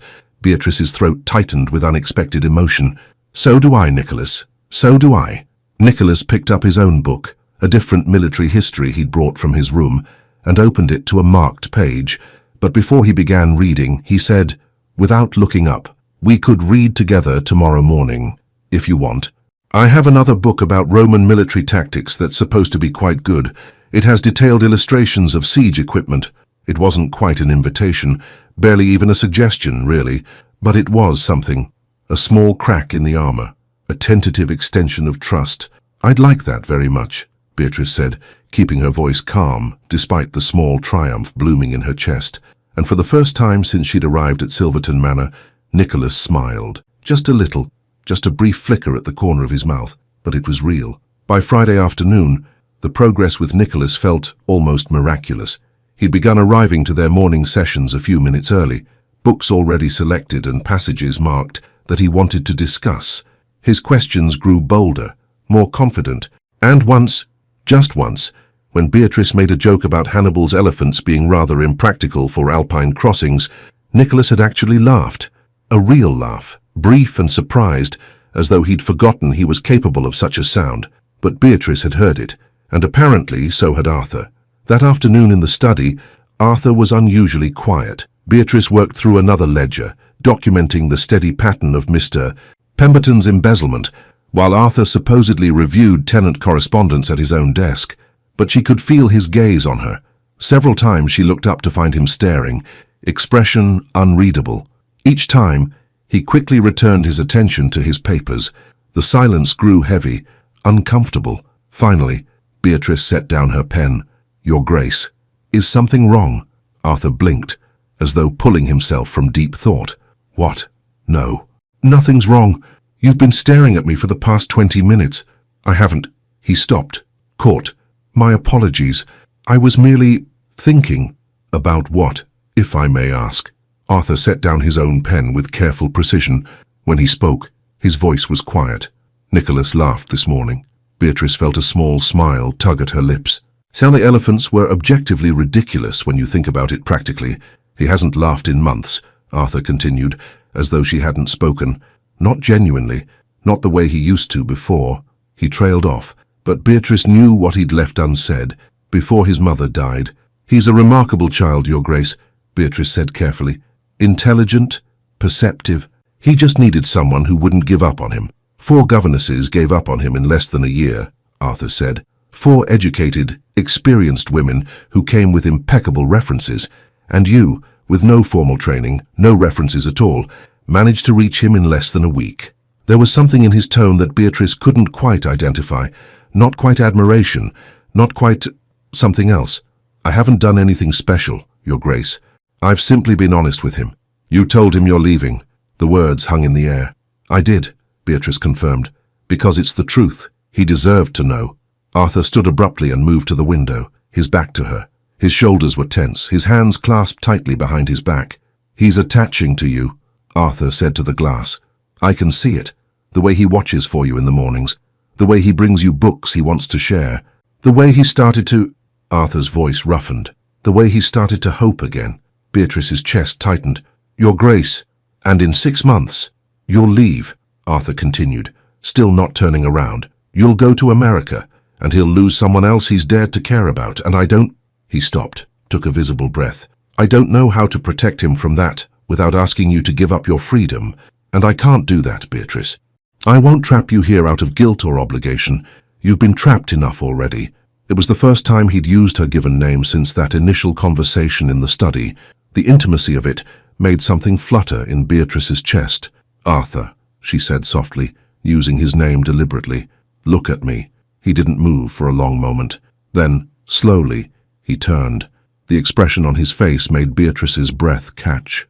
Pain, conflict, and something else she couldn't quite name. Something that looked almost like, no, she was imagining things. "Nicholas knows I'm leaving," Beatrice said carefully. "I've been completely honest with him about that. And yes, it will hurt when I go. But Arthur, wouldn't it hurt more if I'd lied? If I'd promised forever and then broken that promise like everyone else?" "I know that logically," Arthur said. "But logic doesn't help when I watch my son come back to life and realize it's because of someone who won't be here to see him grow up. Beatrice stood, moving toward him before she could stop herself. Not close enough to touch, that would be inappropriate, but close enough to speak quietly. 6 months is a long time, Arthur. Many things can change in 6 months. Plans can shift. Circumstances can evolve. She paused, then added even more softly, people can change their minds. Arthur's gaze sharpened. Are you saying you might stay? I'm saying I don't know what I'll want in 6 months, Beatrice said honestly. I'm saying that when I made those plans for America, I'd never met Nicholas. She caught herself. I'd never worked with someone who trusted me the way you do. This place, this household, it's becoming something I didn't expect. Which is? Beatrice swallowed. It's becoming somewhere I could imagine belonging. The words hung between them, fragile and weighted with possibility. Arthur's hand twitched, as though he wanted to reach for her, but he kept it firmly at his side.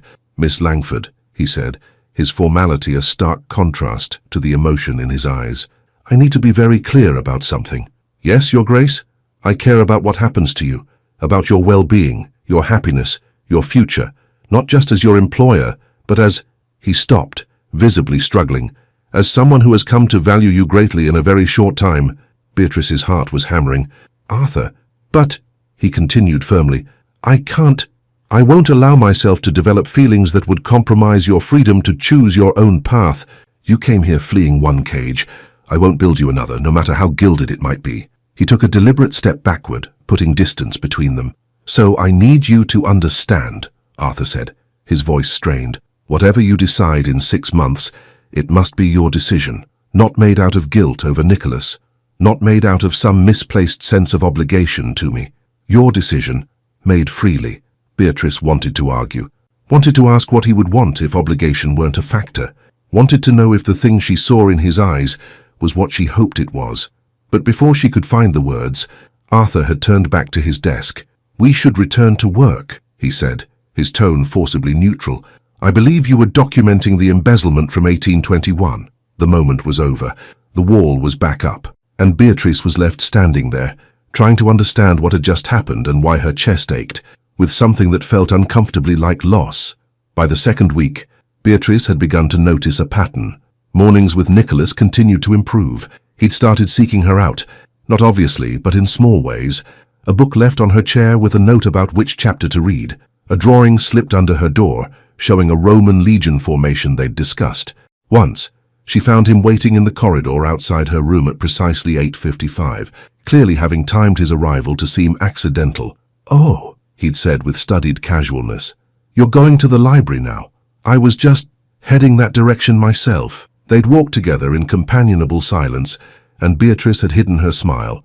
But afternoons in the study had become complicated. Arthur was always polite, always professional, always scrupulously proper, and always distant. He no longer looked at her the way he had that first week. No more lingering glances when he thought she wasn't paying attention. No more moments where their hands accidentally brushed, reaching for the same ledger. He'd positioned his desk further from hers, ostensibly to give her more workspace, but Beatrice knew better. When they spoke, it was about accounts or estate business. Nothing personal. Nothing beyond the bounds of employer and employee. The warmth from that first conversation, when he'd asked her to call him Arthur, when he'd spoken about Caroline's promises, when he'd said he valued her, had vanished behind a wall of careful formality. It hurt, more than Beatrice wanted to admit, more than it should, given that she barely knew him, but it hurt nonetheless. On Tuesday afternoon, Beatrice finally reached her breaking point. She'd been working for 3 hours in near-complete silence. Arthur had spoken exactly 4 times, all brief questions about account classifications. The tension in the study was thick enough to cut. Beatrice set down her pen with more force than necessary.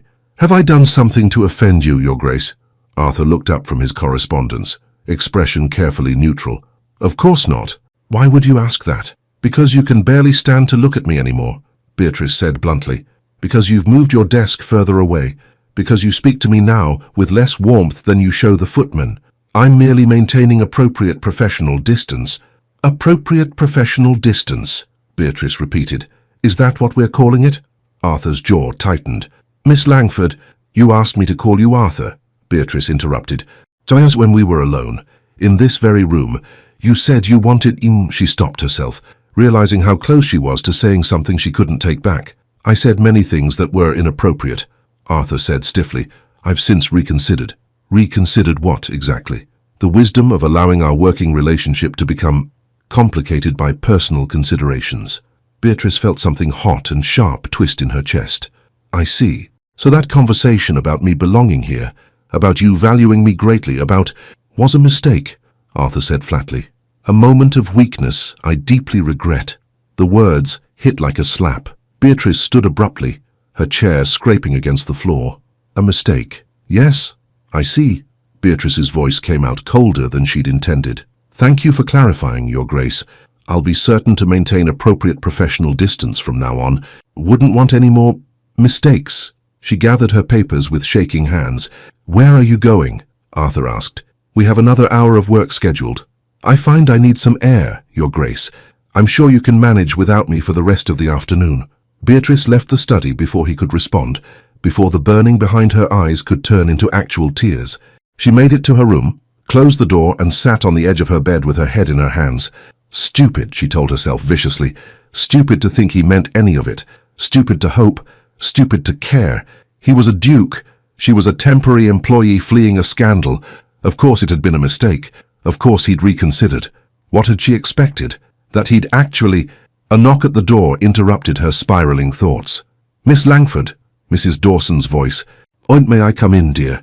Beatrice quickly wiped her eyes and stood. "Of course, ma'am." The housekeeper entered, took one look at Beatrice's face, and sighed. "Ah," she said, "I wondered when this would happen." "When what would happen, ma'am?" Mrs. Dawson closed the door and guided Beatrice back to sit on the bed. "When His Grace's fear would override his better judgment." Beatrice blinked. "I don't understand." "Don't you?" Mrs. Dawson sat beside her. "My dear girl, I've worked in this household for 20 years. I've seen His Grace through courtship, marriage, devastating loss, and 7 years of grief. I know the signs." "Signs of what?"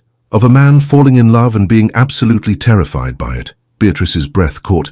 "Mrs. Dawson, that's not..." "He said it was a mistake, that he regrets being vulnerable," Mrs. Dawson corrected gently. "There's a significant difference. His Grace hasn't allowed himself to care about anyone except Nicholas in 7 years. The moment he realizes he's developing feelings, he panics and retreats. It's not about you, dear. It's about him being too frightened to hope again." "That's..." Beatrice struggled to find words. "That doesn't make it hurt less." "No," Mrs. Dawson agreed. "I don't imagine it does." They sat in silence for a moment. Then Beatrice asked quietly, "You mentioned Caroline made him promise something, that it wasn't your story to tell." Mrs. Dawson was quiet for so long that Beatrice thought she wouldn't answer. Then, the late Duchess was dying. She knew it. And she made His Grace swear 3 things. The housekeeper's voice was soft with old grief. "I don't know all the details. That's between him and her memory. But I know one of those promises involved not letting grief turn him cold, not shutting himself away from the world. He told me that," Beatrice said, "that he helped me because of a promise to his wife. Aye, but there was more to it than that." Mrs. Dawson looked at Beatrice directly. "She made him promise to live again, to love again, to not spend the rest of his life as a ghost haunting his own home." Beatrice's throat tightened. "But he can't." "Can he? Can't or won't?" Mrs. Dawson stood, smoothing her apron. "That's the question, isn't it? The late Duchess gave him permission to move forward. More than permission. She made him promise. But giving yourself permission to be happy after loss, that's much harder than any deathbed vow." She moved toward the door, then paused. "Give him time, dear. He's fighting 7 years of guilt and grief. That's not a battle won in a fortnight, no matter how strongly he might feel." "And if he never wins it?" Beatrice asked. "If he decides staying trapped in the past is safer than risking the future?" Mrs. Dawson's smile was sad. "Then you'll know, won't you? And you can make your choice accordingly, but don't give up on him just yet. Sometimes the people most worth loving are the ones who've forgotten how to let themselves be loved." The next few days were excruciating. Arthur maintained his careful distance. Polite, professional, utterly impersonal. Beatrice matched his formality, maintaining her own walls. They worked in silence, broken only by necessary questions about accounts. The easy warmth that had been building between them was gone, replaced by cold courtesy. Nicholas noticed. Of course he noticed. The boy missed nothing. "Did you and father have a disagreement?" he asked one morning in the library. his tone carefully casual. "Why would you think that?" Beatrice asked, trying to keep her voice light. "Because he's been different since Tuesday." Nicholas looked up from his book, quieter, "and he watches you at dinner the way he used to watch Mother's portrait. Like something hurts, but he doesn't want anyone to know." Beatrice's chest ached. "Sometimes adults are complicated, Nicholas. We don't always know how to say what we mean." "That's stupid." "It is, rather," Beatrice agreed. "But it's also human." Nicholas was quiet for a moment, then asked with the directness only children possess, "Do you like my father, Miss Langford?" Beatrice's breath caught. "That's not an appropriate question, Nicholas. You said you'd always answer my questions honestly." "I said I'd answer appropriate questions honestly. But this is important." Nicholas's eyes were too knowing. "Because if you like him, and he likes you, but you're both too stupid to say so, then you're going to waste all the time before you leave being miserable instead of happy. And that seems like a terrible waste." Out of the mouths of children. "It's more complicated than that," Beatrice said softly. "Adults always say that, but usually it's not. Usually it's just two people being too scared to be honest." Nicholas returned to his book, apparently done with the conversation, but Beatrice sat there, his words echoing in her mind. Two people being too scared to be honest. Was that what they were? That evening, Beatrice made a decision. She would give Arthur his space, would maintain the professional distance he clearly needed, but she wouldn't leave without understanding why. In 6 months, when her time at Silverton Manor ended, she would ask him directly, would demand honesty the way she'd promised Nicholas. And then she would make her choice about America knowing the full truth. It wasn't perfect, it wasn't what she wanted, but it was the best she could do with a man who was fighting ghosts she couldn't see and promises she didn't fully understand. So Beatrice threw herself into the work. By the end of the 2nd week, she'd completed a comprehensive audit of the household accounts. The embezzlement totaled $2,847 over 6 years. She documented every instance, prepared a full report, and organized the evidence for Arthur's solicitor. She'd also begun training one of the senior footmen, a young man named Thomas with a head for figures, in basic bookkeeping. If Arthur wanted to hire a proper steward, Thomas could assist until someone was found.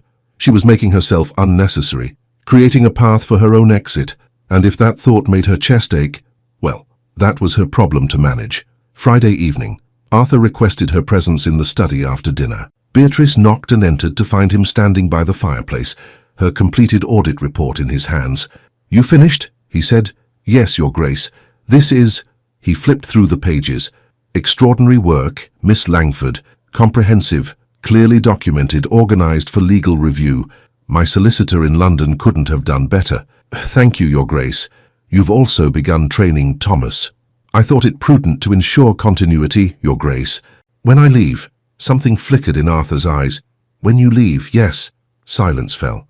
Arthur set the report on his desk and turned to face her fully. "Miss Langford, I owe you an apology." Beatrice's heart stuttered. "Your Grace, I've been..." Arthur searched for words. "Unfair to you these past days. Cold, distant. You deserve better than that. You've been perfectly professional, Your Grace." "Professional," Arthur repeated with a bitter laugh. "Yes, I've been extremely professional. And in being so, I've hurt you, I can see it, even if you're too well-mannered to say so." Beatrice said nothing. What could she say? Arthur moved closer, though he maintained careful distance. "I told you before that I valued you. That was true. It remains true." He paused. "But Miss Langford, Beatrice, I need you to understand something." "What, Your Grace?" "I'm not..." Arthur's jaw tightened. "I'm not a man who can afford to develop feelings for someone who's leaving. I lost someone I loved more than life itself. Watching her die, knowing I chose to let her die to save our child, has broken something in me that I don't know how to fix." His voice roughened with emotion. "And when I feel myself starting to care for you, and I do, God help me, I do care. It terrifies me.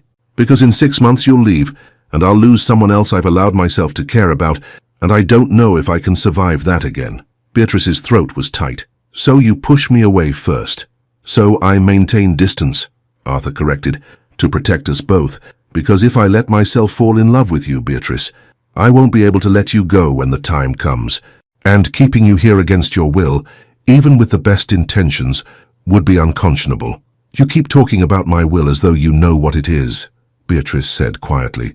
"As though you've asked me what I want." Arthur's eyes met hers. "What do you want?" The question hung between them.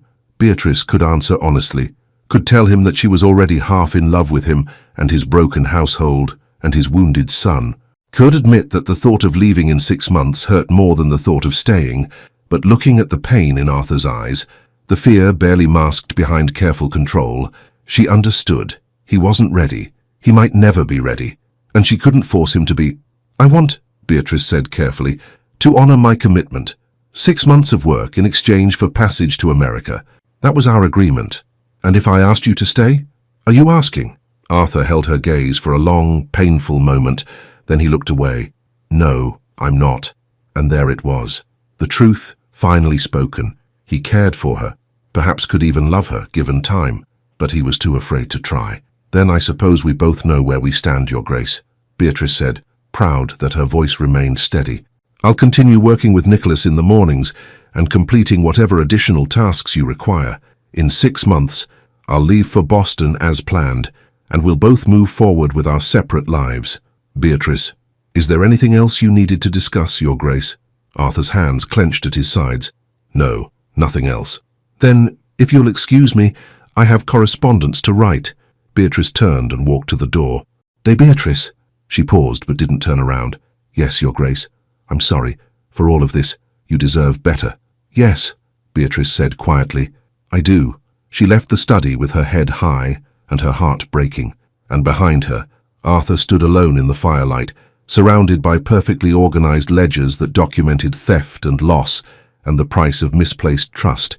Outside the study door, Beatrice leaned against the wall and pressed a hand to her chest, trying to calm her racing heart. 6 months suddenly felt both impossibly long and terrifyingly short. Long enough to fall completely in love with a man who was too broken to love her back. Short enough that she'd have to leave just when it would hurt the most.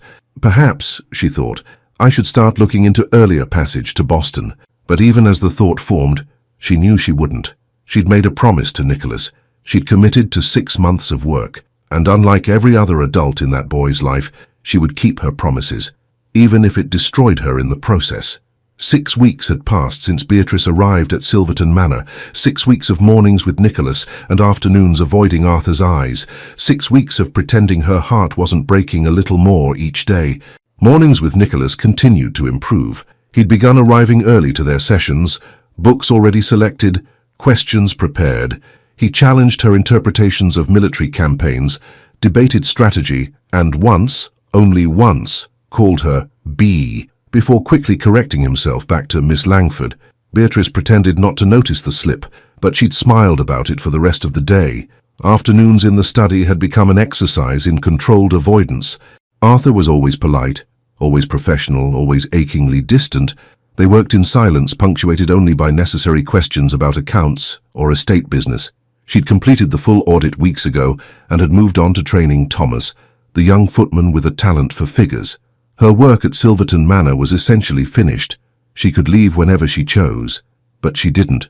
She told herself it was because Nicholas needed consistency, because Arthur's accounts still required oversight, because Mrs. Dawson had asked her to stay through the quarter end.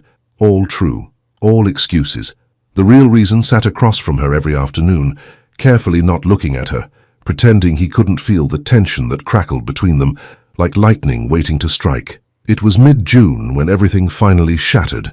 Beatrice was in the library with Nicholas, discussing the siege of Constantinople, when Arthur appeared in the doorway. "Nicholas," he said, "Mr. Pemberton has arrived for your lessons." Nicholas looked up, clearly torn between duty and the far more interesting conversation he was having about Byzantine fortifications. "Can't I skip today?" he asked.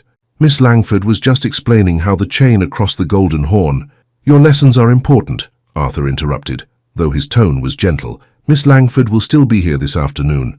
Nicholas sighed dramatically but gathered his books. As he passed his father, he muttered, "You're being stupid, you know." Arthur blinked. "I beg your pardon." But Nicholas had already gone, leaving his words hanging in the air. Beatrice stood, intending to excuse herself as well, but Arthur's voice stopped her. "Miss Langford, a word, if you please." It was the first time he'd requested private conversation in weeks. Beatrice's pulse quickened despite her best efforts. "Of course, Your Grace." Arthur closed the library door, propriety be damned, apparently, and turned to face her. "What did Nicholas mean by that?" he asked. I'm sure I don't know, Your Grace. Don't. Arthur's voice was sharp. Don't pretend you don't understand. You're far too intelligent for that, and we both know it. Beatrice lifted her chin. If you have something to ask me, Your Grace, then ask it directly. Fine. Arthur took a step closer. Has Nicholas said something to you? About us? There is no us, Your Grace. You've made that abundantly clear. The words came out more bitter than Beatrice had intended. Arthur flinched as though she'd struck him. Beatrice, Miss Langford, she corrected coldly. You've been quite insistent on formality these past weeks. Let's maintain it, shall we? That's not fair. Fair. Beatrice felt weeks of suppressed frustration finally boiling over. You want to discuss what's fair, Your Grace? Very well. Let's discuss how you thanked me that night on the stairs. How you looked at me as though... She stopped herself. And then, the next morning, you could barely stand to be in the same room with me. I was trying to maintain appropriate boundaries. You were running away, Beatrice shot back. From what, I still don't understand. But you've been running for weeks, Your Grace, and I'm tired of pretending I don't notice. Arthur's jaw tightened. If you don't understand the situation, then explain it to me. You said yourself I'm intelligent, so explain why you look at me sometimes like I'm the answer to a question you're afraid to ask, and then spend the next 3 days treating me like a particularly problematic ledger that needs to be filed away and forgotten. Because... Arthur stopped, turned away from her, his hands clenched and unclenched at his sides. Beatrice waited. The silence stretched. Finally, she said quietly, Nicholas asked me something last week. Arthur turned back. What? He asked if I was planning to leave early, before the 6 months were complete. Beatrice met Arthur's gaze steadily. He said you'd been looking at ship schedules in your study, that you'd made inquiries about passages to Boston. Arthur went very still. Were you? Beatrice asked. I planning to send me away. I was planning to give you the option, Arthur said, his voice strained, to leave sooner if you wished, to escape this impossible situation I've created. What impossible situation? This one, Arthur gestured between them, where every day I work across from you and want things I have no right to want, where I watch you with my son and imagine futures that can never exist, where I... He stopped himself again. Where you what? Beatrice pressed. Arthur's control finally shattered. Where I fall more in love with you every damn day and know that in a matter of weeks you'll leave for America and I'll lose you just like I've lost everyone else I've ever cared about. The words echoed in the library. Beatrice couldn't breathe. You... She struggled to form words. You're in love with me? Arthur laughed, a harsh sound without humor. How could I not be? You're brilliant, brave, honest to a fault. You brought my son back to life. You organized chaos I couldn't manage. You look at me like I'm just a man, not a duke or a title or a convenient solution to your problems. He moved closer, and Beatrice could see the raw emotion in his eyes. But I won't ask you to stay, because keeping you here out of guilt or obligation would make me no better than your stepmother. You deserve freedom, Beatrice. You deserve choice. Even if that choice means leaving me behind. Beatrice's throat was tight. You're an idiot. Arthur blinked. I beg your pardon. An idiot, Beatrice repeated. You've spent weeks pushing me away, making me miserable, making yourself miserable, because you were trying to protect my freedom to choose. Yes, without ever once asking what I would choose if given the option. Arthur opened his mouth, closed it. You assumed, Beatrice said, taking a step toward him, that I would choose America, choose my aunt, choose anything except staying here with a man too afraid to tell me how he felt. Beatrice, I have been half in love with you since you opened that carriage door, Beatrice said, her voice shaking, fully in love since you trusted me with your accounts and your son and your grief, and utterly miserable for weeks thinking you regretted ever bringing me here. You love me. Yes, you impossible man, I love you. Arthur stared at her as though she'd spoken in a foreign language. Then, slowly, he reached out and cupped her face in his hands with devastating gentleness. Say it again, he whispered. I love you. Again. I love you, Arthur Silverton. And if you don't kiss me right now, I'm going to... He kissed her, not gently, not tentatively. He kissed her with weeks of suppressed longing and fear and desperate hope, and Beatrice kissed him back with everything she had. When they finally broke apart, both breathing hard, Arthur rested his forehead against hers. I don't deserve you, he said. Probably not, Beatrice agreed. But you're stuck with me anyway. Beatrice. Arthur pulled back enough to look at her properly. I need to explain something. About Caroline. About the promises I made. Mrs. Dawson mentioned... She told you. Arthur looked surprised. Only that Caroline made you promise 3 things. That one involved not letting grief make you cold. Beatrice hesitated. What were the others? Arthur took her hand and led her to sit on the library sofa. He didn't let go of her hand. Caroline knew she was dying, he said quietly. The bleeding wouldn't stop. The physicians had given up. And in those last hours, she made me swear 3 things. He looked down at their joined hands. First, that I would be a present father to Nicholas, that I wouldn't let grief make me abandon him emotionally, the way my own father abandoned me after my mother died. His voice roughened. I failed that promise, spectacularly. For 3 years, I was exactly the absent father she'd begged me not to become. You're present now, Beatrice said gently. Because of you, Arthur said, which brings me to the second promise. She made me swear I wouldn't let the pain make me cold, that I would continue to see people who needed help, that I would keep my heart open to the world even when it hurt. That's why you helped me. Yes, though by the time I met you, I'd already started breaking that promise too. I'd been closed off for years, going through the motions of duty without any real engagement. Arthur looked at her. You changed that. And the third promise? Beatrice asked softly. Arthur's thumb traced circles on the back of her hand. She made me promise that I would love again, that I would remarry, that I wouldn't spend the rest of my life as a ghost haunting my own home. His voice dropped to barely above a whisper. She said Nicholas deserved a whole family, not a broken father trapped in the past. And she made me swear, actually swear on our son's life, that I would keep living even after she was gone. Tears pricked Beatrice's eyes. Oh, Arthur, for 7 years, I couldn't imagine fulfilling that promise. The guilt was too heavy, the grief too consuming, and honestly, he looked at her with raw honesty. I didn't want to, because keeping that promise meant admitting she was truly gone, meant letting go. And I wasn't ready. Until a desperate woman knocked on my carriage window in the rain and reminded me what it felt like to want to help someone, to care whether they lived or died. Arthur lifted her hand to his lips. Until I watched that same woman win over my son with nothing but honesty and patience. Until I sat across from her every afternoon and remembered what it felt like to want. You were terrified, Beatrice said, remembering that night on the stairs. Utterly terrified, Arthur confirmed. Because falling in love with you meant finally keeping the third promise, meant truly letting Caroline go. And it felt like betrayal even though I knew it was exactly what she'd asked me to do. Is that why you pulled away? I pulled away because I was a coward, Arthur said bluntly. Because loving you meant facing 7 years of guilt and grief and somehow finding the courage to choose happiness anyway. And I didn't know if I could do it. And now, Arthur brought both hands up to frame her face again, looking at her with such open emotion that Beatrice's breath caught. Now I realize that staying trapped in the past isn't honoring Caroline's memory. It's betraying it.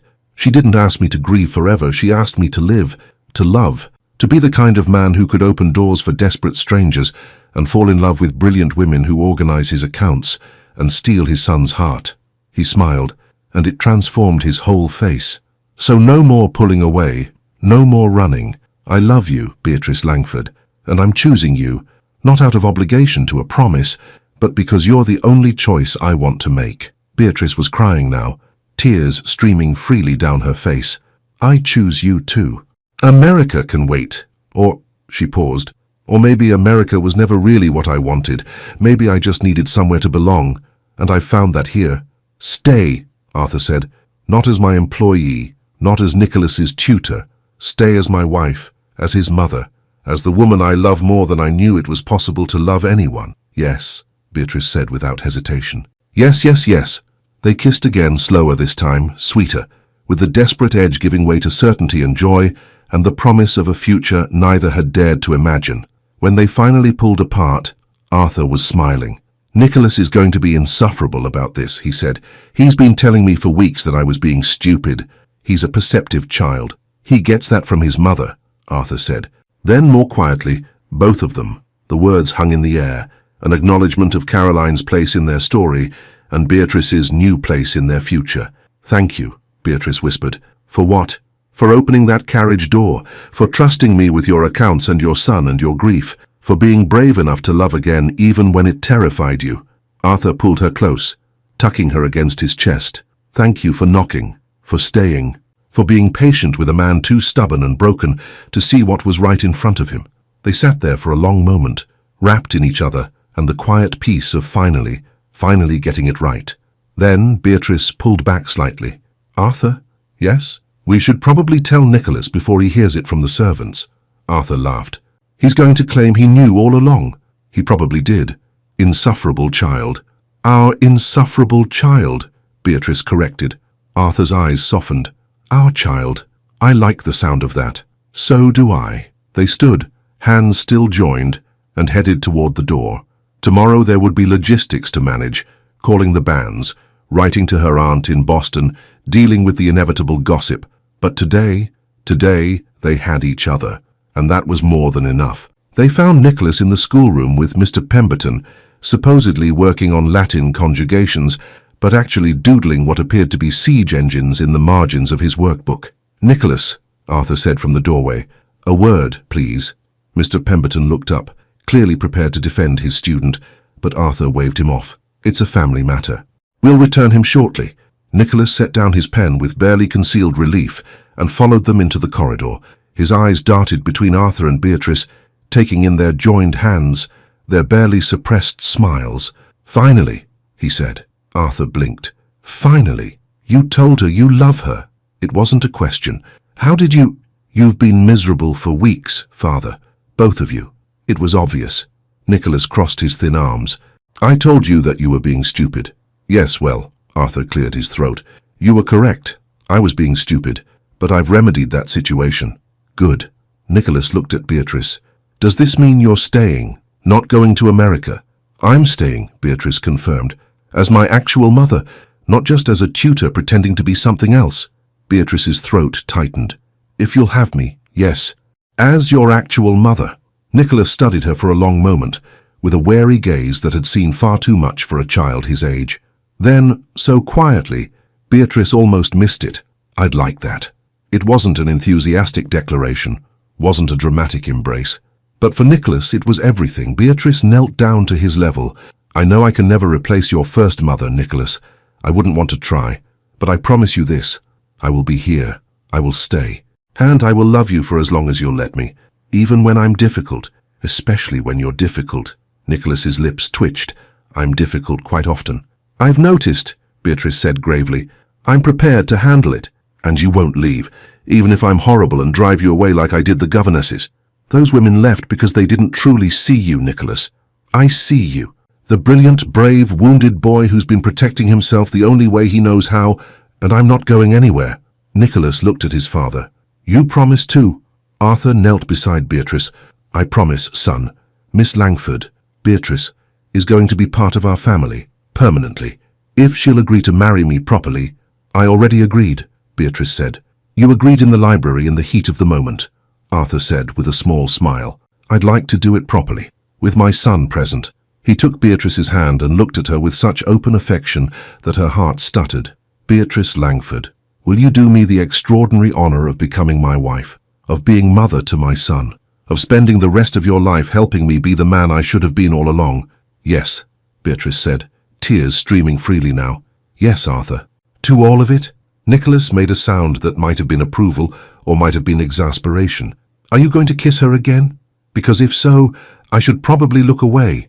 Arthur laughed, a real, full laugh that Beatrice had never heard from him before. Yes, I'm going to kiss her. You should definitely look away. Disgusting, Nicholas muttered, but he was smiling as he turned his back. Arthur kissed her gently, properly, with his son standing 3 feet away pretending not to peek. When they broke apart, Nicholas said, without turning around, Are you finished? For now, Arthur confirmed. Nicholas turned back, and his expression had shifted to something more serious. Miss Beatrice, I have a question. Of course. What should I call you? After you're married to Father. I don't think Miss Langford works anymore. But Mother feels... He struggled with the word. Strange. I had a mother. She died. Beatrice's heart ached for him. What would feel right to you? Nicholas considered. Could I just call you B, like I did that one time by accident? I'd like that very much. And maybe... Nicholas looked down at his feet. Maybe someday, if it feels right. I could call you mother too, or mama, but not yet. Is that acceptable? That's more than acceptable, Beatrice said gently. You call me whatever feels comfortable, Nicholas. There's no rush. We have all the time in the world. Nicholas nodded, clearly relieved. Then, with typical 7-year-old pragmatism, when's the wedding? Will there be cake? Arthur and Beatrice looked at each other and burst out laughing. As Beatrice prepared for bed that night, Mrs. Dawson helped her out of the borrowed dress. I'm glad, the housekeeper said quietly. The late Duchess would be glad too. She'd say you've given His Grace back something she couldn't, a reason to keep that third promise. Beatrice's throat tightened. I hope I can live up to it. You already have a dear, Mrs. Dawson smiled. You already have. The next weeks were a whirlwind of activity. Arthur called the banns at the parish church. Beatrice wrote to her aunt in Boston explaining the change in plans. Mrs. Dawson threw herself into wedding preparations with an enthusiasm that suggested she'd been waiting years for exactly this outcome. The household staff, who'd apparently been speculating about Arthur and Beatrice's relationship for weeks, received the news with barely concealed satisfaction. The cook immediately began planning an elaborate wedding breakfast. The maids competed over who would help Beatrice dress on the wedding day. Even the solicitor who'd been handling Arthur's embezzlement case sent congratulations along with the news that Mr. Pemberton's estate had been located and partial restitution would be possible. Everything was falling into place, except for one thing. 3 days before the wedding, Beatrice woke in the middle of the night with her heart racing and panic clawing at her throat. She was actually doing this, marrying a duke, becoming a duchess, taking on responsibility for a wounded child and a vast estate, and a future she'd never imagined possible just months ago. What if she wasn't good enough? What if she failed? What if... A soft knock at her door interrupted the spiral of anxiety. Beatrice, Arthur's voice, quiet and concerned. I saw your light. Are you all right? She opened the door to find him in shirt sleeves and trousers, hair disheveled, clearly having dressed hastily. I couldn't sleep, she admitted. Neither could I, it seems. Arthur's eyes searched her face. What's wrong? I'm terrified, Beatrice said honestly. What if I can't do this? What if I'm not suited to be a duchess? What if I disappoint you, or Nicholas, or... Arthur stepped into the room, my propriety be damned at this point, and pulled her into his arms. Do you remember what you told Nicholas? He asked. As when he asked if you'd leave when he was difficult. That I see him. That I'm not going anywhere. I see you too, Beatrice. The brilliant woman who escaped an asylum commitment and organized my chaotic accounts. The brave woman who won over my son with nothing but honesty and patience. The extraordinary woman who somehow found it in her heart to love a broken duke who'd forgotten how to live. He pulled back enough to look at her. You don't have to be perfect. You don't have to know everything about being a duchess. You just have to be yourself. That's all I've ever wanted. That's all I'll ever need. And if I make mistakes, then we'll fix them together. Arthur smiled. I'm rather good at fixing mistakes. I've had considerable practice lately. Beatrice laughed despite her tears. I love you. I love you too. Now please go back to sleep before Mrs. Dawson discovers I'm in your room 3 days before the wedding and has an apoplexy about propriety. Too late for propriety, I think. Probably, Arthur agreed. But let's not give her a heart condition anyway. He kissed her forehead and left, and Beatrice climbed back into bed feeling considerably calmer. She was going to marry Arthur Silverton. She was going to be Nicholas's mother. She was going to be a duchess, and somehow, impossibly, it was going to be all right. 2 weeks before the wedding, Arthur's solicitor arrived from London with news. Lady Cordelia has been located, he said, spreading documents across Arthur's desk. She's attempting to contest your guardianship of Miss Langford on grounds that...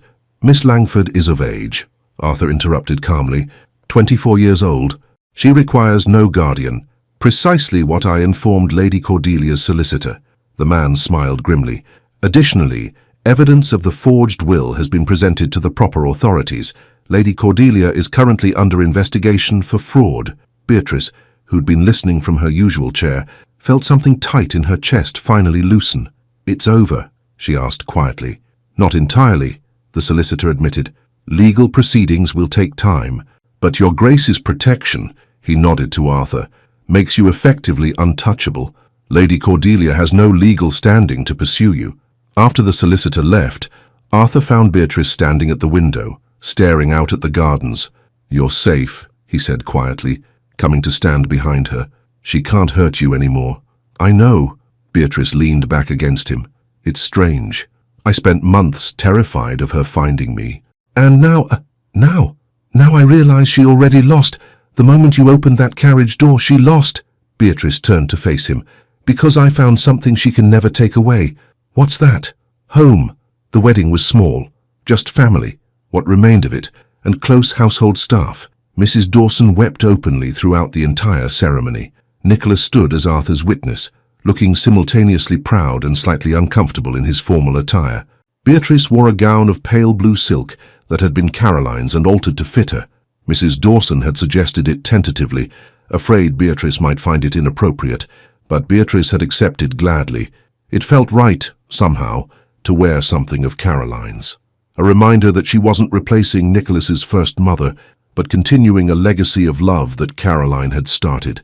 When Arthur saw her walking down the short aisle of the Manor's chapel, his eyes filled with tears. "You're beautiful," he whispered when she reached him. "I'm terrified," she whispered back. "So am I. We'll be terrified together." The ceremony was brief, traditional. The vicar spoke of love and commitment and partnership, and when Arthur slipped the ring onto Beatrice's finger and promised to love her for the rest of his life, she believed him. When she made the same promise in return, she meant every word.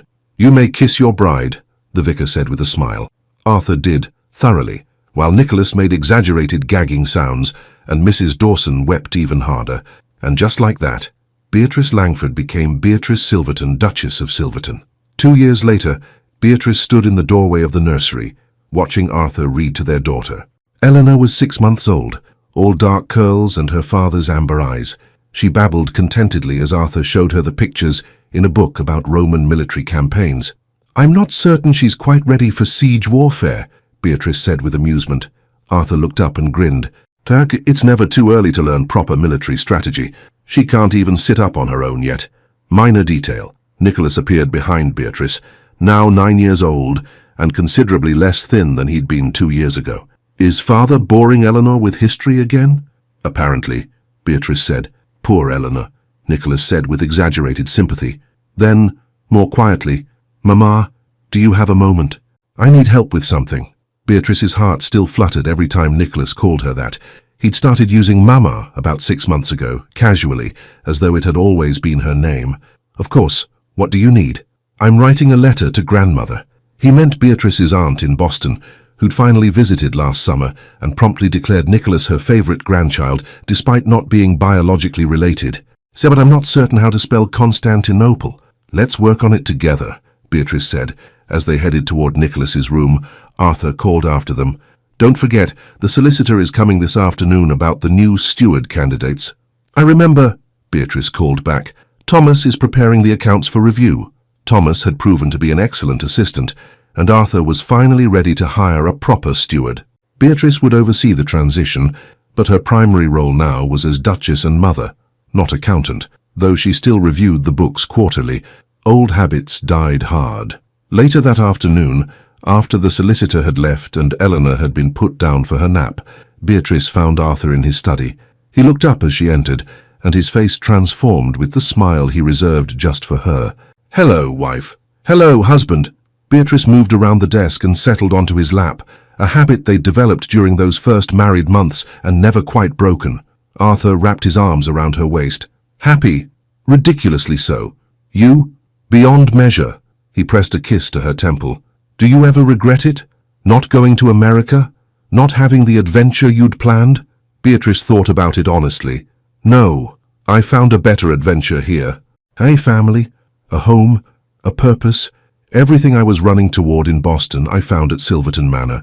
Because I opened a carriage door in the rain. Because you were brave enough to keep a promise to someone you loved.